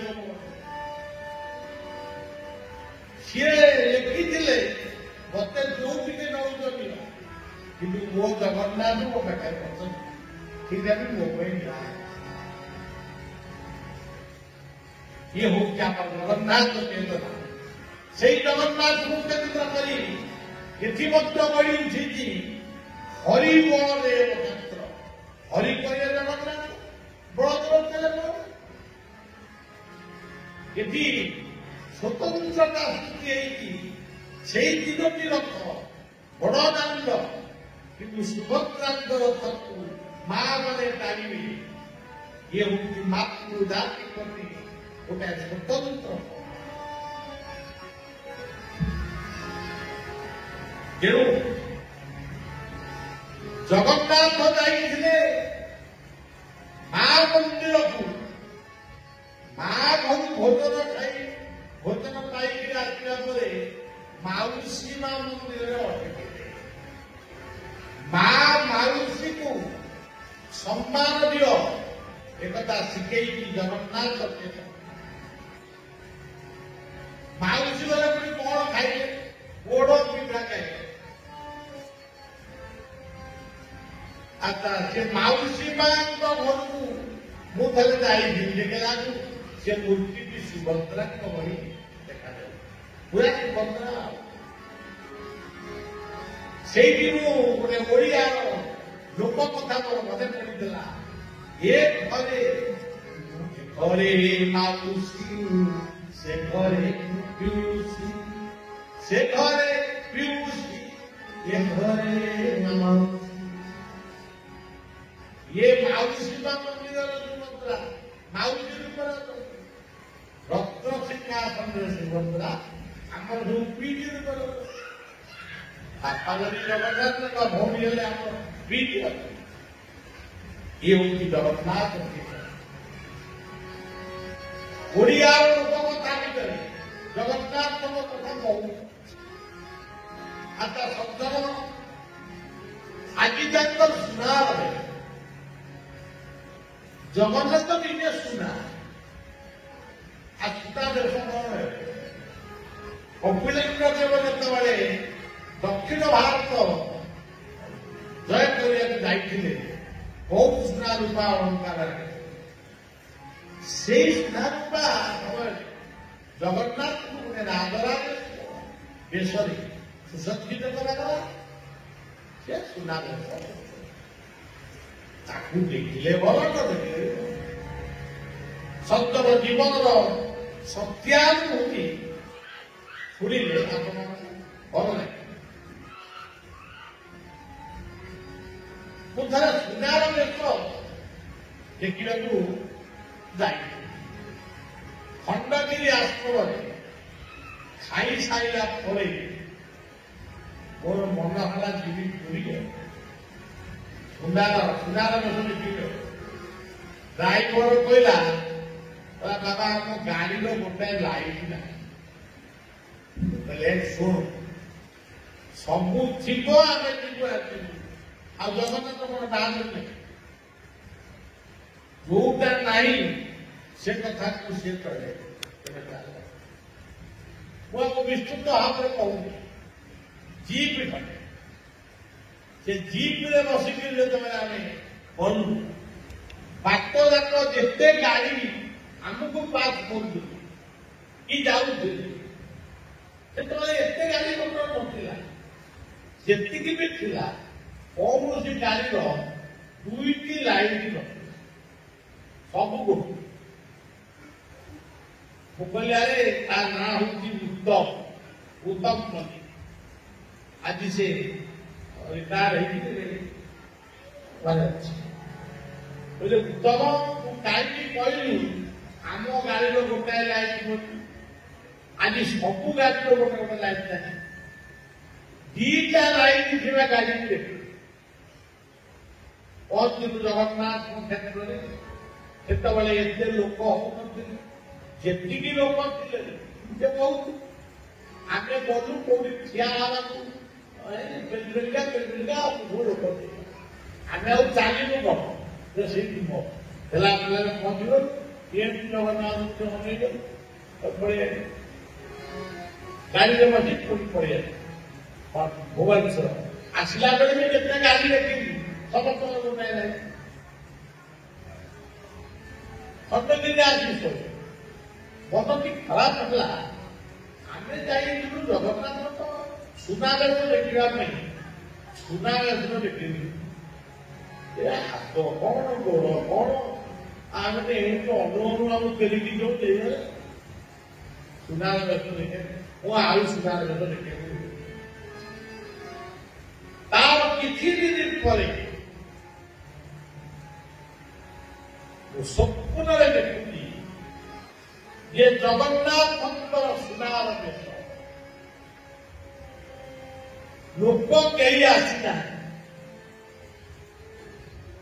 ଜଗନ୍ନାଥ ନିଜେ ଗୋଟେ ସେବକ ରୂପରେ ଗୋଟେ ପଣ୍ଡା ରୂପରେ ମତେ ଡାକୁଛନ୍ତି ଓ ବାବୁ ସୁନାର ବେଶ ଦେଖିବ କି ଆସ ଆସ ଆସ ମୁଁ କହିଲି ଏଇ ଦେଖ ଏଇଟା ବଡ ଦେବଙ୍କର ଏଇଟା ହାତ ଏଇଟା ମୁଣ୍ଡ ଏଇଟା ପାଦ ଏମିତି ସବୁ ଦେଖିଲେ ଦେଖିଲ ଆଉ ଚାଲ ମଝିକି ଚାଲ ସୁଭଦ୍ରାଙ୍କର ଦେଖେଇଲେ ଏଇ ଦେଖ ଏଇଟା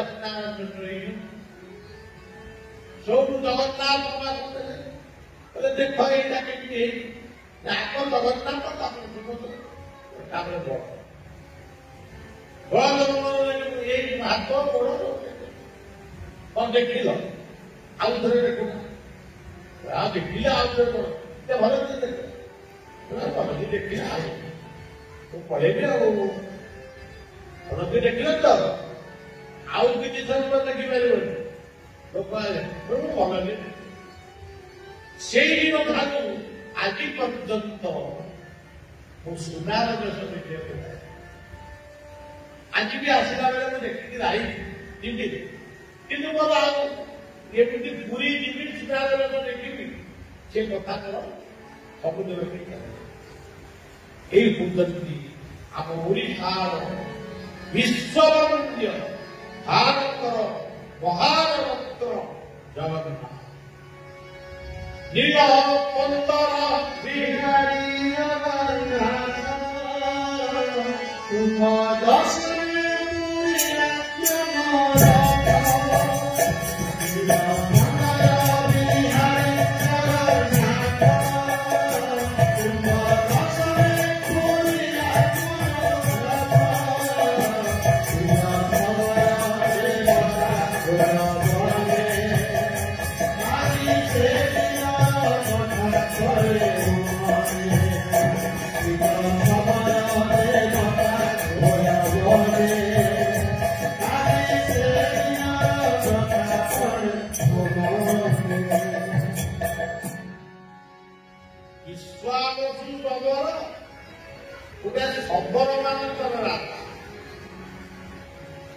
ଜଙ୍ଗଲ ଭିତରେ ନୀଳକନ୍ଦର ପର୍ବତରେ ସେ ଶବର ପୂଜା କରୁଥିଲେ କାହାକୁ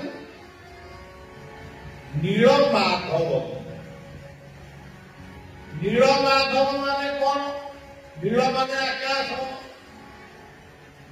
ଆକାଶ କୋଉଠି ଅଛି ଶୂନ୍ୟ ମାନେ କଣ କହୁଛୁ ମାଧବ ମାନେ ସମସ୍ତଙ୍କ ମାୟାର ଯିଏ ସ୍ୱାମୀ ସେ ମାଧବ ତେଣୁ ବିଶ୍ୱାବସୁ ନୀଳମାଧବଙ୍କୁ କୋଉ ରୂପରେ ପୂଜା କରୁଛନ୍ତି ସେଟା ତ ଆମେ ଆଉ ପ୍ରମାଣ କରିପାରିବା କିନ୍ତୁ ଗୋଟେ ନୀଳମାଧବ ଗୋଟେ ଶବ୍ଦଟା ସେଇଥିପାଇଁ ଆମେ ବୋଲୁଛୁ ବର୍ତ୍ତମାନ ନୀଳମାଧବ ସୁନ୍ଦର ଜଗନ୍ନାଥ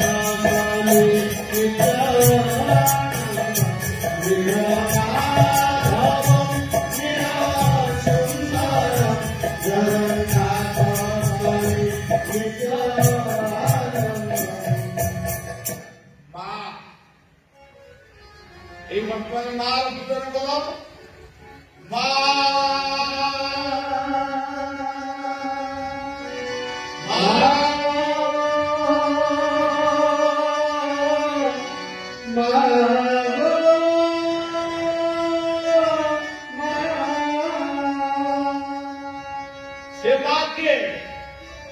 वसुधा मां धरित्री मां সেই মা হচ্ছেন অম্বিকা সেই মা হচ্ছেন সুভদ্রা মা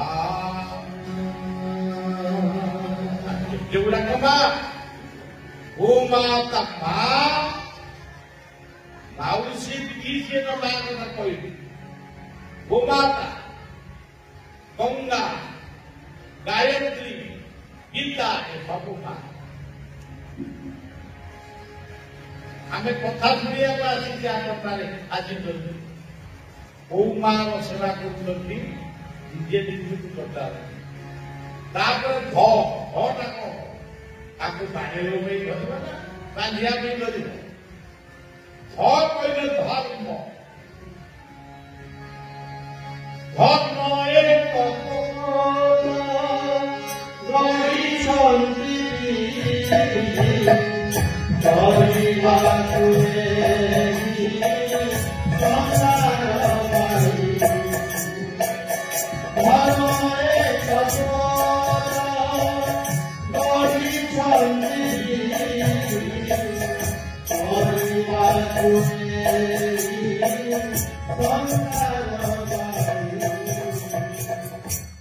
अच्छा ଆପଣମାନେ ସବୁ ଧର୍ମର ନାଁ ହଉ ଜାଣିଛନ୍ତି ହିନ୍ଦୁ ଧର୍ମ ହଉ କି ମାନେ ସନାତନ ଧର୍ମ ଇସଲାମ ଧର୍ମ ଖ୍ରୀଷ୍ଟିଆନ ଧର୍ମ ବୌଦ୍ଧ ଜୈନ ଧର୍ମ ଶିଖ ଧର୍ମ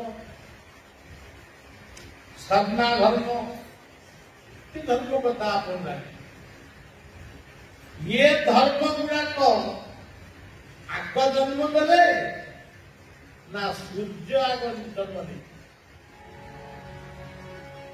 सूर्य समुद्र पवन बाकी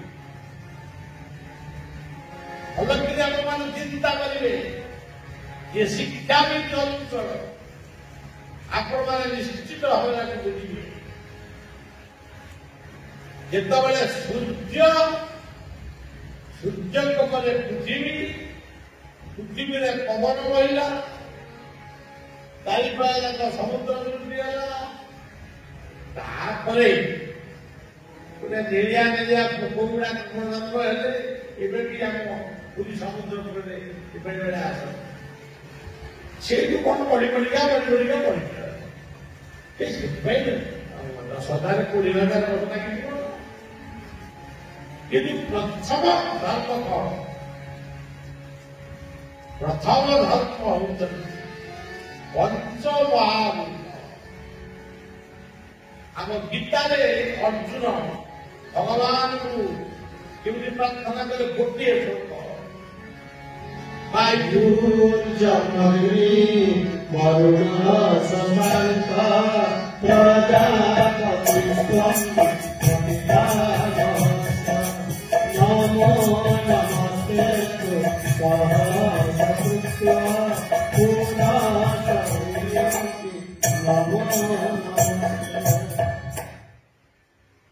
ये धर्म ଯଦି ବର୍ତ୍ତମାନ ସୂର୍ଯ୍ୟ କହିବେ ନାହିଁ ମୁଁ ସିଆଲ ନେଇ ଘରକୁ ଯାଉଛି ବୁଲିବାକୁ ଯାଉଛି ପବନ ମୁଁ 2 ଦିନ ଧରି କଣ ହେଇଛି କରିଦେବି ମୁଁ ଛୁଟିରେ ରହିବି ଆଉ ରହିବା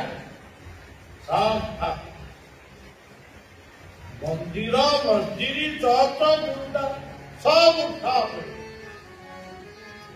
ବଡ ବଡ କୋଠା କୋଠା କିଛି କୋଉ ଗୁଣ୍ଡା ଲୋକ ଆସିକି ସେ ପକେଇବେ ପବନ କଣ ତାକୁ ପବନକୁ ଦେଖାଯାଉଛି ତାକୁ ଗୁଣ୍ଡା ଆଣି ଜାଣେ ସୂର୍ଯ୍ୟକୁ ହାତ ମାରିଲେ ଗୁଣ୍ଡା ଲୋକ ଉଡ଼ିକି ଯାଇ ସୂର୍ଯ୍ୟକୁ ବାଡ଼େ ଏଥିପାଇଁ ଅର୍ଜୁନ ହିଁ ଗାଇଥିଲେ ତୁମେ ହିଁ ବାୟୁ ତୁମେ ହିଁ ଅଗ୍ନି ତୁମେ ହିଁ ସମୁଦ୍ର ତୁମେ ହିଁ ଆମର ଜନ୍ମଦାତା ଇଏ ହଉଛି ଧର୍ମ ତାପରେ ଯୋଉ ଧର୍ମ ଗୁଡ଼ିକ ଆସିଲା ପ୍ରଥମ ଆଦିବାସୀଙ୍କ ଧର୍ମ ଆସିଲା ତାଙ୍କ ଧର୍ମର ନାମ ଥିଲା ସାଧନା ଧର୍ମ ସ୍ୱତନ୍ତ୍ର ବହି ଭଇ ନାହିଁ ସେ ଧର୍ମକୁ ଆଉ କେହି ଗ୍ରହଣ କଲେ ଆଉ ଅନ୍ୟମାନଙ୍କୁ ସୁବିଧା ହେଲା ତାକୁ ବୁଝେଇ ଖ୍ରୀଷ୍ଟ ଧର୍ମ ଆଉ ସାଧନା ଧର୍ମ ଆଉ ସନାତନ ଧର୍ମ ଏ ସମକାଳ ସନାତନ ଧର୍ମ କଣ ପୁଣି କାଲି କଣ ସବୁବେଳେ କହିଦେବା ତେବେ ନୀଳ ମା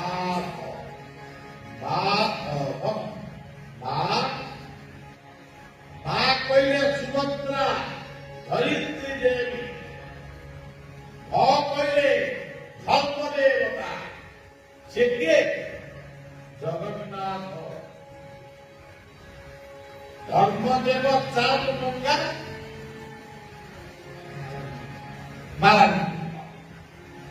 ଆମେ ବାରିପଦା କାଲା ଦିନରେ ଇଏ ବ୍ୟାଟ କରିଥିଲୁ କିନ୍ତୁ ସେତେବେଳେ ଯୋଉ ଲୋକମାନେ ଥିଲେ ସେ ଆଉ କେତେକ ଗ୍ରହଣ କଲେ କେତେକ ଗ୍ରହଣ କଲେ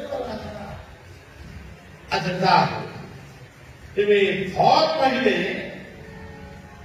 ଧର୍ମଦେବ କିଏ ଜଗନ୍ନାଥ ଆପଣଙ୍କର ଜଗନ୍ନାଥ ଭଲ ଭାବେ ତାଙ୍କ ଆଖି ଦିଟା କଣ ଗୋଟାଏ ସୂର୍ଯ୍ୟ ଆଉ ଗୋଟାଏ ଚନ୍ଦ୍ର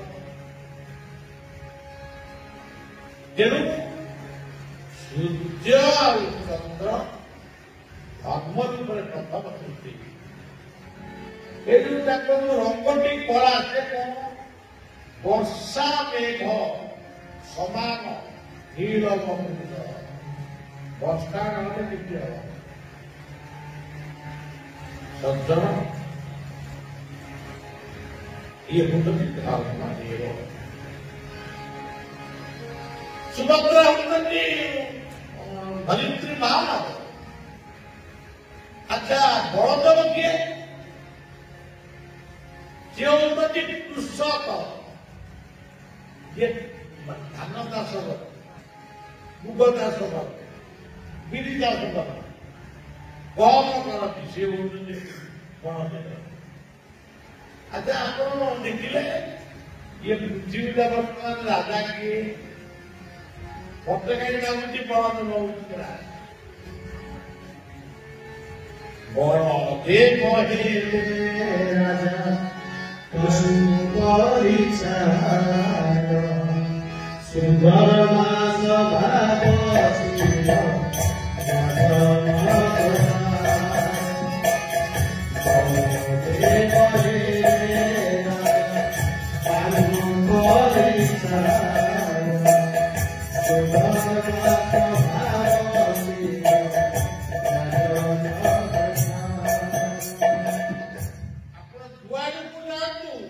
ବର୍ତ୍ତମାନ ବଳବନ୍ତ ରାଜା এই যে ইলেকট্রিক ইয়ে করে ইলেকট্রনিক পাওয়ার ये जो फैन चालुची लाइट चालुची एसी चालुची फ्रिज चालुची कंप्यूटर चालुची ये सब कौन इलेक्ट्रॉनिक पावर आज ज्ञान ज्ञान आज विज्ञान परिणत है वैज्ञानिक माने बहुत नुआ नुआ उद्भावन କରୁଛନ୍ତି ଏବେ ଚନ୍ଦ୍ରମଣ୍ଡଳକୁ ଆମେ ଜାନ ଗଲା ପୁଣି ହେଲେ ଆଉ କୋଉଠିକି ଯିବ କଣ କରିବ କେତେ କଥା ଚାଲିବ କିନ୍ତୁ ପୃଥିବୀର ବିରାଟା ଆଉ କୋଉଠି ନାହିଁ ତେଣୁ ସଜ୍ଜନ ତେବେ ଅର୍ଜୁନ ଯୋଉ ଶ୍ଲୋକଟା ପଢିଦେଲେ ସେ ଠିକ ସୂର୍ଯ୍ୟ ଗୋଟେ ହିଲିୟମ ହାଇଡ୍ରୋଜନ ଗ୍ୟାସ ହେଇପାରେ ଆପଣ ବାପା ତାକୁ ସୃଷ୍ଟି କଲେ କିନ୍ତୁ ଆମର ଯିଏ ଆଧ୍ୟାତ୍ମିକ ବାପା ସେଇ ଅଦୃଶ୍ୟ ଶକ୍ତି ତାକୁ ସୃଷ୍ଟି କଲେ ଆଉ ତମେ ତାକୁ ହିଲିୟମ ହାଇଡ୍ରୋଜନ ଏମିତି ପରିଣତ ହବ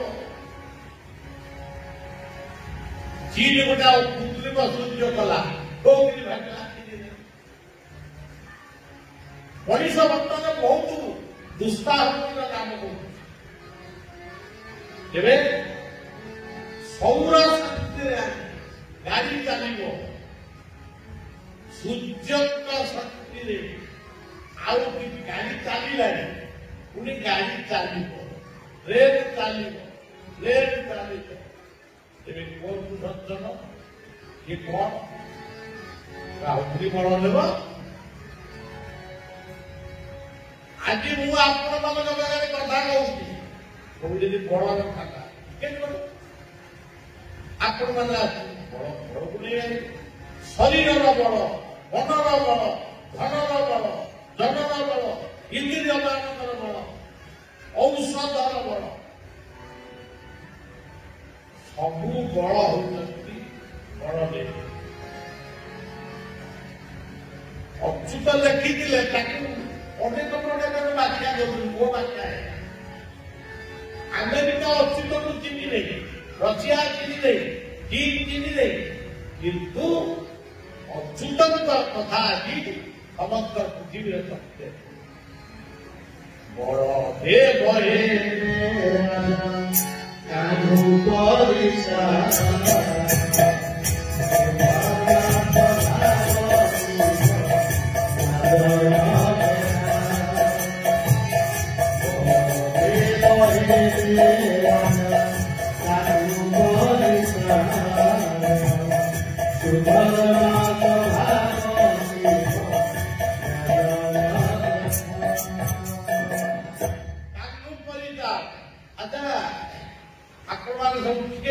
ଚିନ୍ତା କର।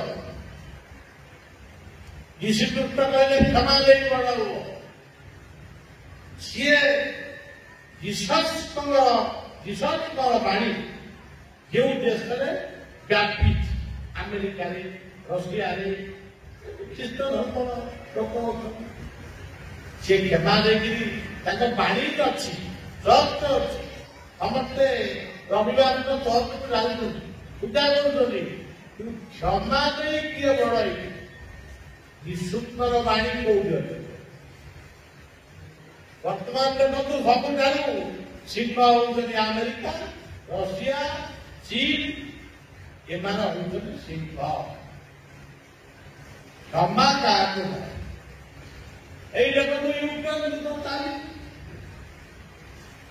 ତା ବନ୍ଦ କରିଦିଅ। ଗୋଟେ ଦେଶ ଧ୍ୱଂସ ହେଇଗଲା, ତାଙ୍କ ଜିନିଷ ଜିଅନ୍ତ ତାକେ ସେ କଣ ଜିଦରେ ଯିଏ ଅଟଳ ହେଲା, ତା ନାଁ କଣ? ଦୁର୍ଯୋଧନ।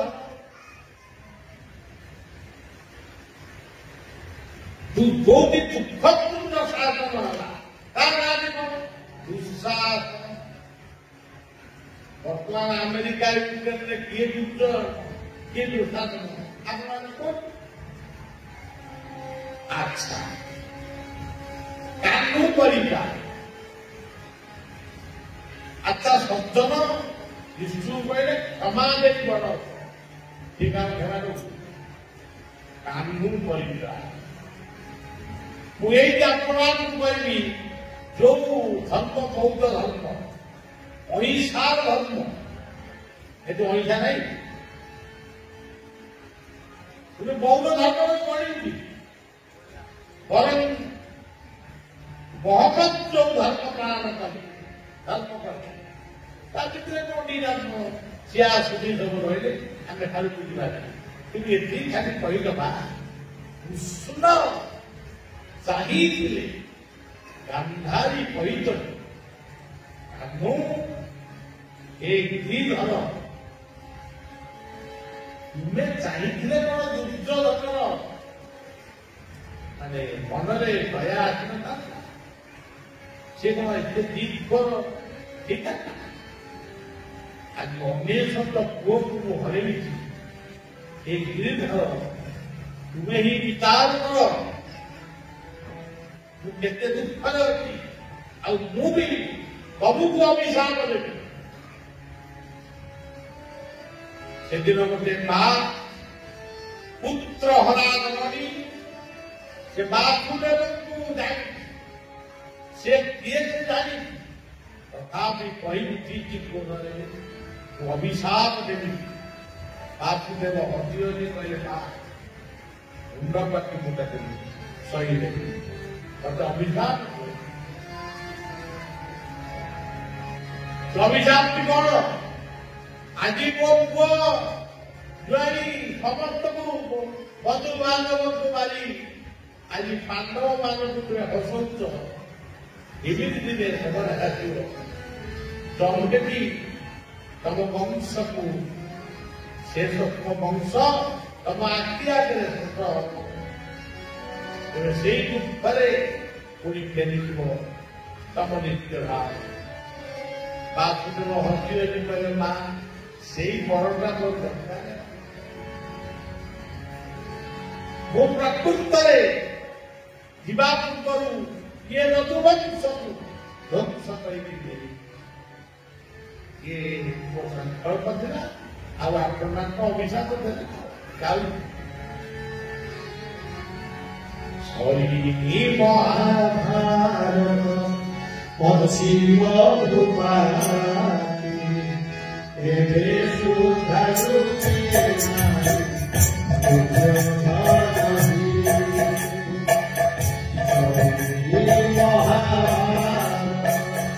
ପଶ୍ଚିମ ଭୂପାତି ଏବେ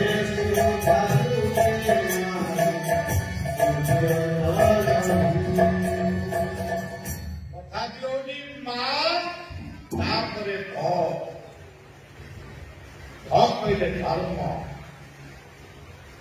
ଧର୍ମ ଏକାଶୀ ମହତ ପରି ଆଉ ସବୁ ସୁଖ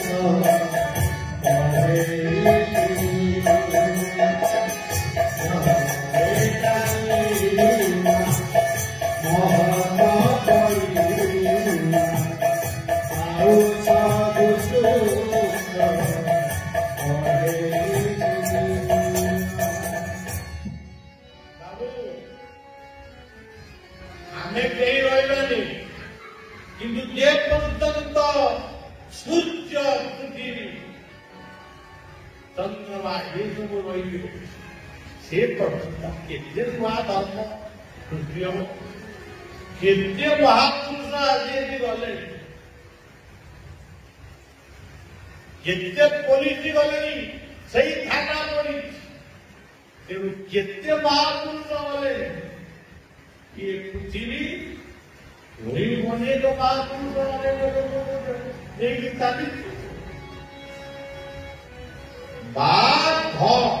पहले धर्म बाल्य काल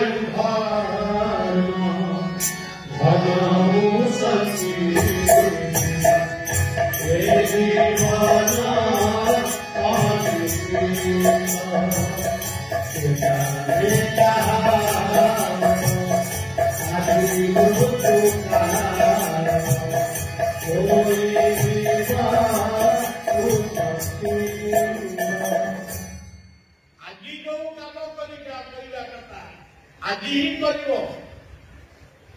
ନହେଲେ ଖୁବ୍ ନିଜରେ କାଲି କରିବ। ତେଣୁ ସଜ୍ଜନ ରାବଣ ମଧ୍ୟ ପ୍ରଭୁ ରାମଙ୍କୁ ସେ ଦେଇଥିଲା ରାଜନୈତିକ ଶିକ୍ଷା।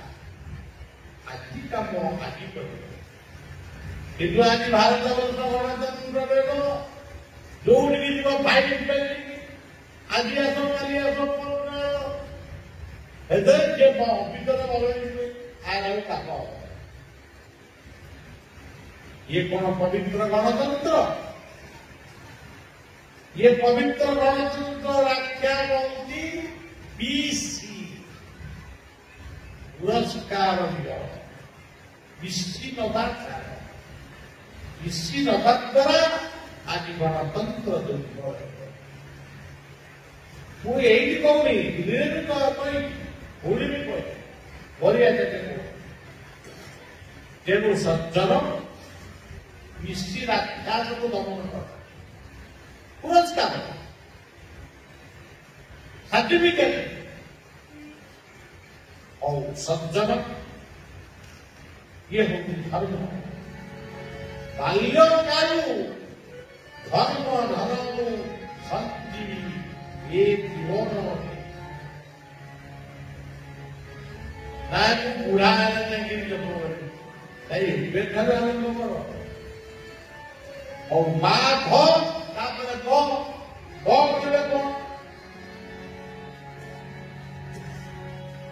केवे कौन यही बारी बताएगा कौन आरंभ वाला बटी कौन वसुदेव कुटुंबकम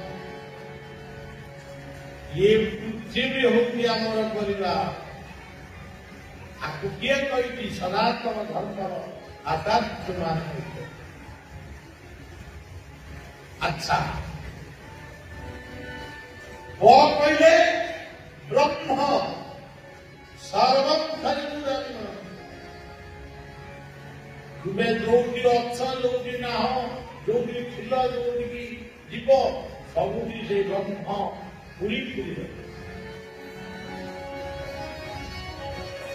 आगे अनेक कथा तेरे माँ के छुआ को छुआटे काटुची के छुआ को से बुझेई रही गोटे गीत बोलिकी आजिकल ताको बोलुଛନ୍ତି ନା ମୁଁ କହିପାରିବି ओ रे माइया लो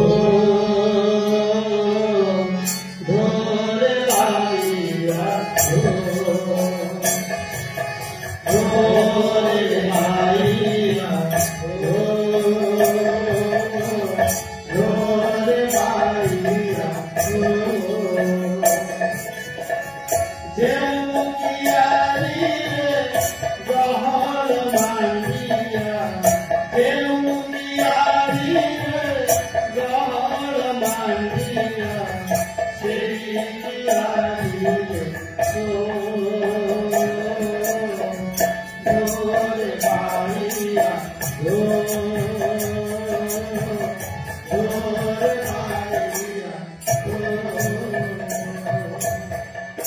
ନିଜକୁ ଧୌତ କର ବା କହିଲେ ନିଶ୍ୱାସ ବାଇ ଚଳେ की जाऊसी पागले बसा की जाऊसी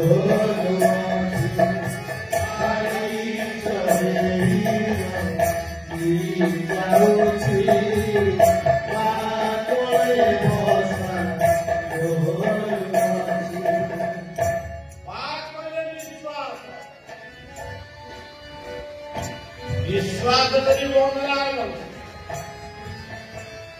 ଆମ ଶିବିରି ପାଳନ ପିଆକୁ କଣ ଦଉଛି ଅମ୍ଳଜାନ ବଞ୍ଚିବା ପାଇଁ ଆମ କୌଣସି କଣ ଦଉଛି ଅଙ୍ଗାରକାମ୍ଳ ସେ କଣ କେବଳ ବାରିପଦା ବାଲାକୁ ଦଉଛି ଆମକୁ ଦଉଛି ଯଦି କଟକ ବାଲା କହିବେ ନା ଆମକୁ ସେ ଦଉଛି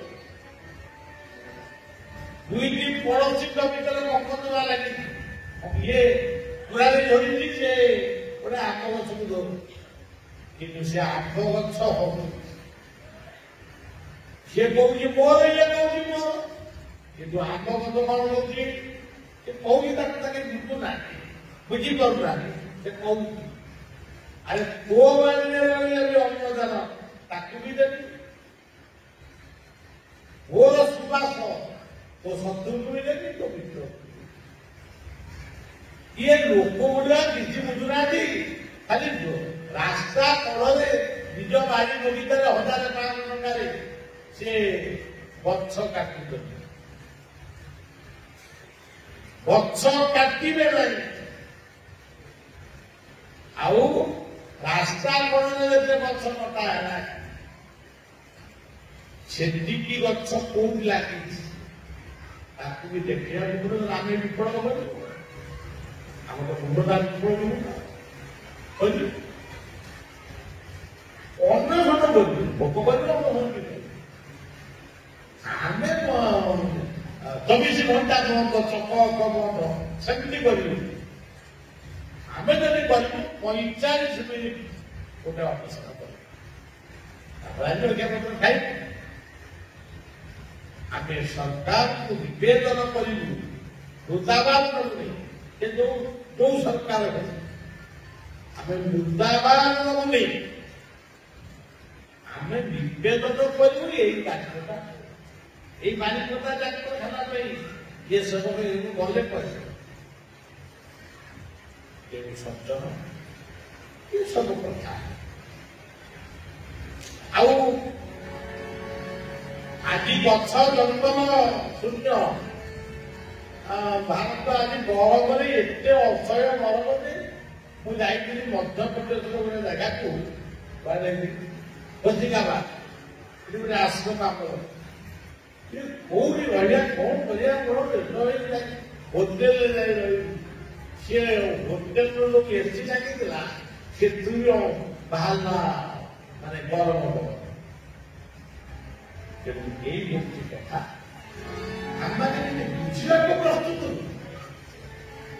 ଆମେ ବୃନ୍ଦାବନ ବୃନ୍ଦାବନ ବୃନ୍ଦାବନ ହଉଛୁ କିନ୍ତୁ ବୃନ୍ଦାବନରେ ଆପଣ ଆଣିଯିବେ ବୃନ୍ଦ ବୃନ୍ଦ ବନ କୋଉଠି ଅଛି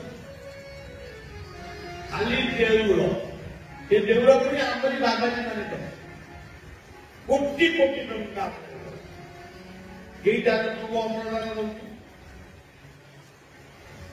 ଦିଲ୍ଲୀରେ ଯେତେବେଳେ ଅମରଦାନ ଦିଲ୍ଲୀ ସରକାର ଓଡ଼ିଶା ସରକାରକୁ ଜଣେଇଲେ ଓଡ଼ିଶା ସରକାର ଅମରଦାନ ଯୋଗାଇଲେ ସେ କଣ କାମ ଦେଉ ବୋଲି କହିଲେ ତେଣୁ ସଜ୍ଜନ ଆମକୁ ଆମ କଥା ବୁଝିବାକୁ ପଡ଼ିବ ଆମେ ଖାଲି ବୃନ୍ଦାବନ କୃଷ୍ଣ ମୟୂର ପନ୍ଥା ପିନ୍ଧିଛନ୍ତି ମୟୂର ଏଟା କଣ କହନ୍ତି ମୟୂର ପକ୍ଷୀ ମୟୂର ଗାଁ ଅଛନ୍ତି ପାରଣା କଲେ କୃଷ୍ଣ ହାତରେ ବଂଶୀ ବଜାଉଛନ୍ତି ସେ ବଂଶୀ କଣ ବାଉଁଶରୁ ତିଆରି ବାଉଁଶର ଧରିଗଲା କୃଷ୍ଣ କଦମ୍ବ ଉପରେ ଠିଆ ହେଇଛି କଦମ୍ବ ମଧୁପୁର ଆପଣଙ୍କୁ ବାରିପଦାରେ ଏପଟକୁ ଯାଇପାରିବ କୃଷ୍ଣ ଯମୁନା କୂଳରେ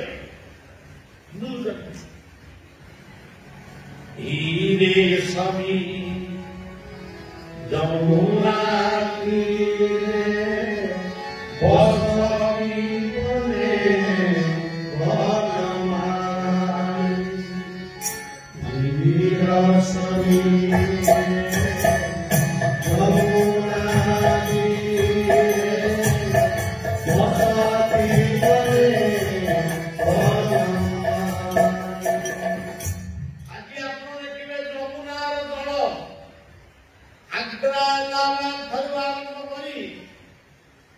ଯେତେ ପଛୁଡ଼ା ମହିଳା ସବୁ ଯମୁନା ଜଳରେ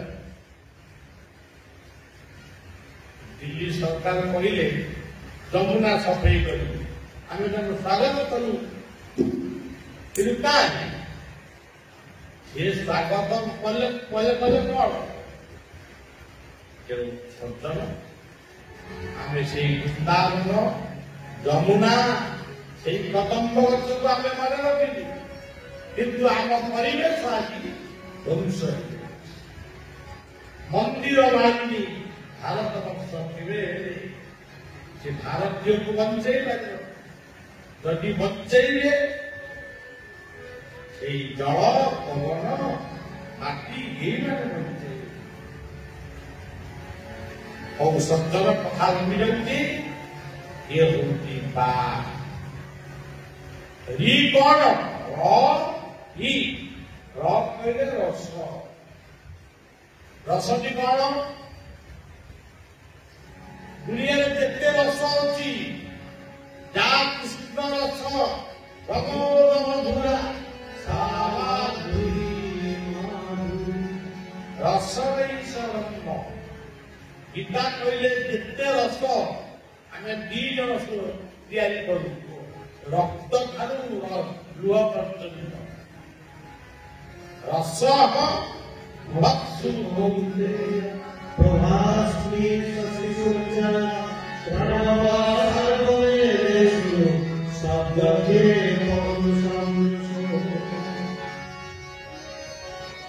সূর্যচন্দ্র জগন্নাথ ଯୋଉ ପୁରୀଟି ଆଜି ସୂର୍ଯ୍ୟଚନ୍ଦ୍ର ତାଙ୍କରି ପାଇଁ ସବୁ ରସ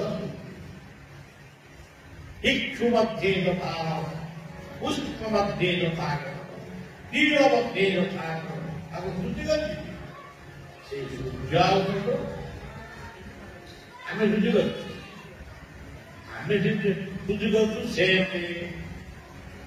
ଅପୁରୁ ଆମେ କିନ୍ତୁ ରସ ସୃଷ୍ଟି କରୁଛନ୍ତି ପ୍ରଭୁ ଏବଂ ये असंतुष्टि करी से अछंती कौटी ईश्वरଙ୍କ ରୂପରେ ଅଛନ୍ତି ଈଶ୍ୱରଙ୍କ ରୂପରେ କୋଉଠି ଅଛନ୍ତି ହୃଦୟରେ ଅଛନ୍ତି ଈଶ୍ୱର ସର୍ବଭୂତାନାଂ ହୃଦେ ସଂସ୍ଥିତଂ ତାପରେ ଆଉ କୋଉଠି ଅଛନ୍ତି ଆମ ଗୁରୁ ଗୁରୁଙ୍କୁ ନମଣିବ ଗୁରୁଟି ସାକ୍ଷାତ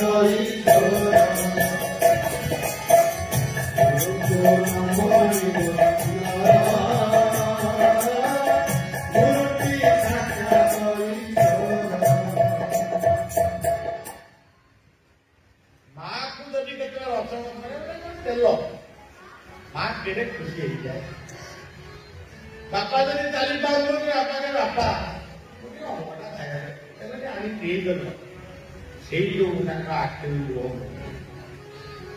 ଯଦି ଗୋଟେ ଶିକ୍ଷକ ଯାଉଥାଏ ଆପଣ ସେ ଶିକ୍ଷକକୁ ଟିକେ ନମସ୍କାର କଲେ ସାଇକେଲରେ ଓହ୍ଲେଇ ପଡ଼ିଲେ କିମ୍ବା ଅଟୋରେ ଓହ୍ଲେଇ ପଡ଼ିଲେ ସେ ଶିକ୍ଷକ ଭାବେ ମୋ ଛାତ୍ରଟି କେତେ ଭଲ ସେଠି ସେଇ ଆଶୀର୍ବାଦ ଆମର ଦରକାର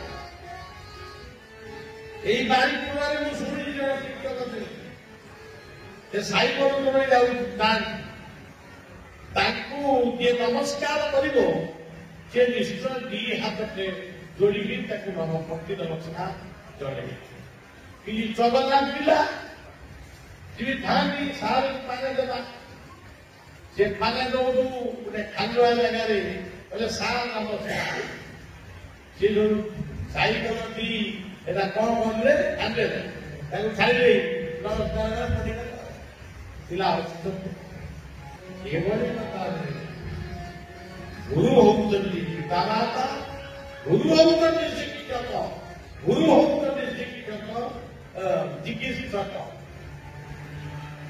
ଏ ଯୋଉ କରୋନା ଭଳିଆ ଯୋଉ ଆଇଲା ଏ ବୈଜ୍ଞାନିକ ମାନେ ସେଇ ଈଶ୍ୱରଙ୍କ ଶକ୍ତି ରେ ତିଆରି କଲେ ଔଷଧ ବା ଟୀକା ତାକୁ ଦେଲେ ଟିକେ ତାପରେ ଆମେ ବଞ୍ଚୁଛୁ ଇଏ ସମସ୍ତେ ଗୁରୁ ଏବଂ ଶେଷ ଗୁରୁ କିଏ ଶ୍ରେଷ୍ଠ ଗୁରୁ କିଏ ସଦ୍ଗୁରୁ ଗୁରୁ ସଦ୍ଗୁରୁ ଜୟ ଜୟ ଗୁରୁ ଜୟ ଗୁରୁ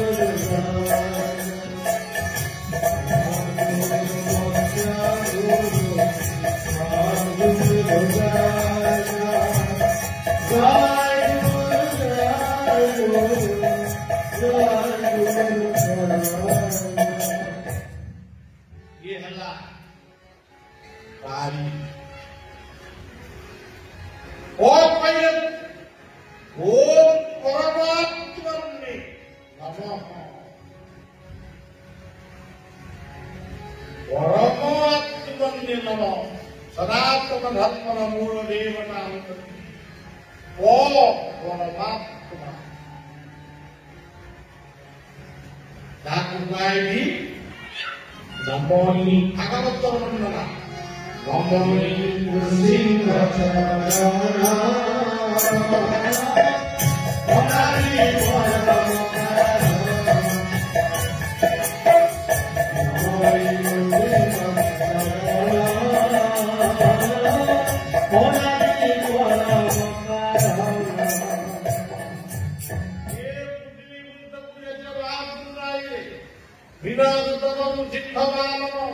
परशुराम राम ये गोटे गोटे ये पृथ्वी महापुरुष माने आसिले सी बहुत संत कबीर आइले संत तुलसी आसिले साई राम आसिले श्री साई आसिले श्रीमा आसिले अरविंद आसिले अनुकूल चंद्र आसिले ठाकुर निगमानंद आसिले राधारमण आसिले नामाकांत बाबा माया आसिले ये किए जो राशि परमात्मा का अवतार ये मनीष गुरु कहले ये मो गुरु से ता गुरु से ए गुरु ये गुरु जीवन से आगर भाई बहन बेले मु बड़ पुओ से मझिया पुओ से सान पुओ अभ्यास अच्छी गुरु को विचार करा अपने आश्रम मिले देखिए आगर सब धर्म मंदिर लगे सब गुरुदेवंकर फटो लगे सबू अनेक गुरुदेवंकर प्रार्थना प्रत्येक दिन सन्ध्या प्रत्येक दिन आज अमुक महात्मा कल समुक सज्जन आम आनंद भोग कर हिंसा भाग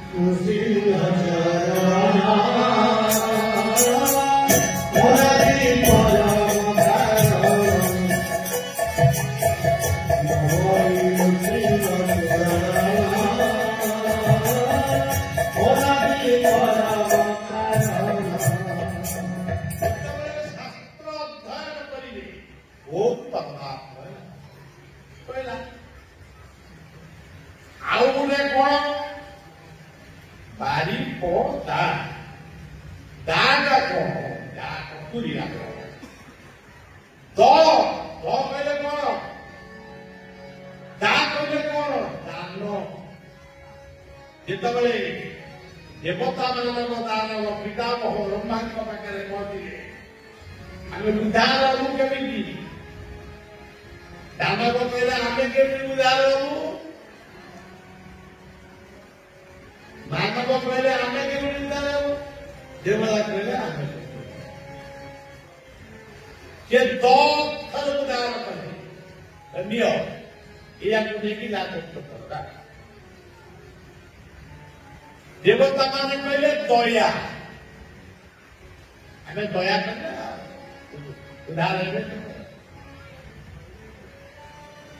राक्षस माने कहले नहीं हमें दया कर हमें दमन कर दमन जो गोत्र कर भगवान अवतार मारिक मानव दान उपार्जन कर धन अर्जन करूँ तार किसी अंश आम दान कर आज बारिपदार केतोटी अनंत बड़िया परिवार रत्न से एकत्र किसी अर्थ दान कर समदान कर समय दान कर बारिपदा सहर में आम दिनिया गोटे सत्संगर आयोजन दान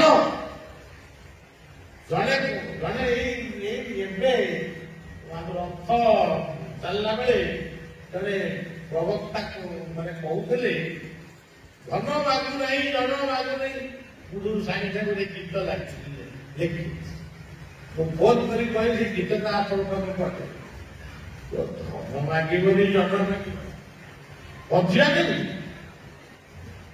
आमर धन दरकार जन दरकार मागिबा तार सरीगला आम कहूँ से पूर्ण ब्रह्म से सज्जन ये जमी तेणु दान कर अपात्र दान करें अपात्र दान कले गोटे मद पिउवा लोक को दान कले से मद पीब कि रुकी दान कले से औषध टे खाई तेणु से भाव विचार कर दान ये बारी परार आउ जो कथा को कहूली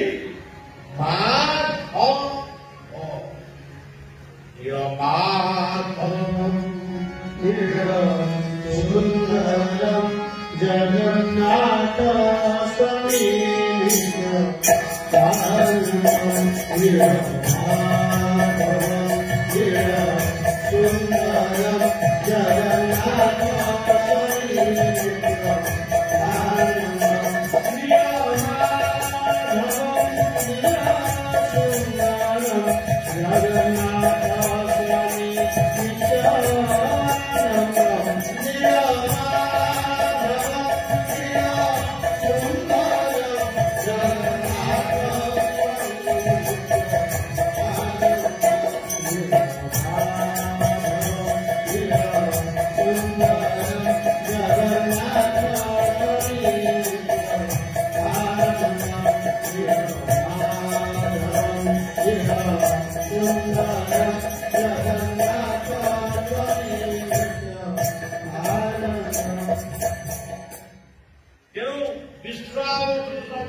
যদিও সে সবল সে পশু শিকার করে না ফলমূল আনি সে সমর্পণ করে ତା ଭିତରେ ବି ଥିଲା ସମର୍ପଣ ଭାବ କିନ୍ତୁ ସେ ମନ୍ଦିରର ମୂର୍ତ୍ତି କିଛି ନଥିଲା କେବଳ ଶବ୍ଦ ଥିଲା ନୀଳ ମାଧବ ଯେଉଁ ସଜ୍ଜନ ସେଇ ମାଧବଙ୍କୁ ପରବର୍ତ୍ତୀ ସମୟରେ ସେଇ ମାଧବ ତତ୍ତ୍ୱଟି ଜଗନ୍ନାଥଙ୍କ ପାଖକୁ ଆସିଲା ଇଏ କଥା ଏକାଥରେ କହିଲେ ଆପଣମାନେ ସ୍ମରଣ ରଖିପାରିବେ କି ନା ଆସନ୍ତାକାଲି ମଧ୍ୟ ଏ କଥା କହିବା ତେବେ ସମୟକୁ ସମ୍ମାନ ଦେବା ବେଶୀ ଗୁଡ଼ା ଗପିଲେ ଭଲ ନୁହେଁ ଯେତିକି ଆମେ ମନେ ରଖିପାରିବା ତାକୁ କାର୍ଯ୍ୟରେ ଲଗେଇ ପାରିବା ସେତିକି ଆମ ପାଇଁ ଯଥେଷ୍ଟ ତେଣୁ ଏଇ ଯୋଉ ହୃଦୟ ଆଉ ମସ୍ତିଷ୍କ ଏ ଦୁଇଟି କଥା କହିଲି ଏବଂ ଏଇ ଯୋଉ ବାରିପଦା ତତ୍ତ୍ୱଟାକୁ ଟିକେ ଆମ ପାଇଁ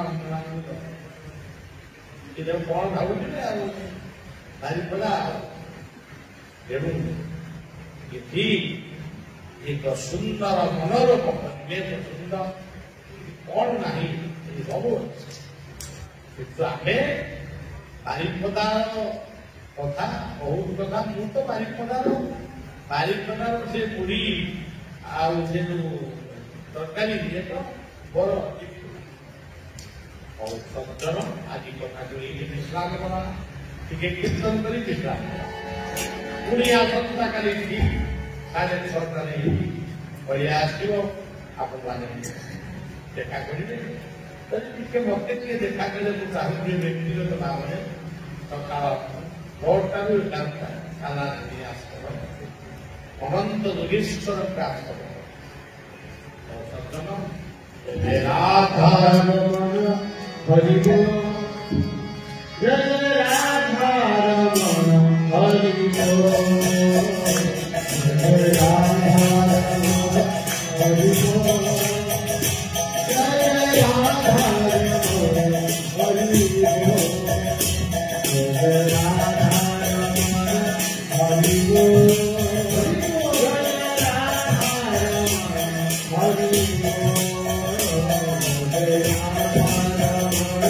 हरि बोल जय राधारमण हरि बोल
समस्त भक्तवृंद बुझे बाबा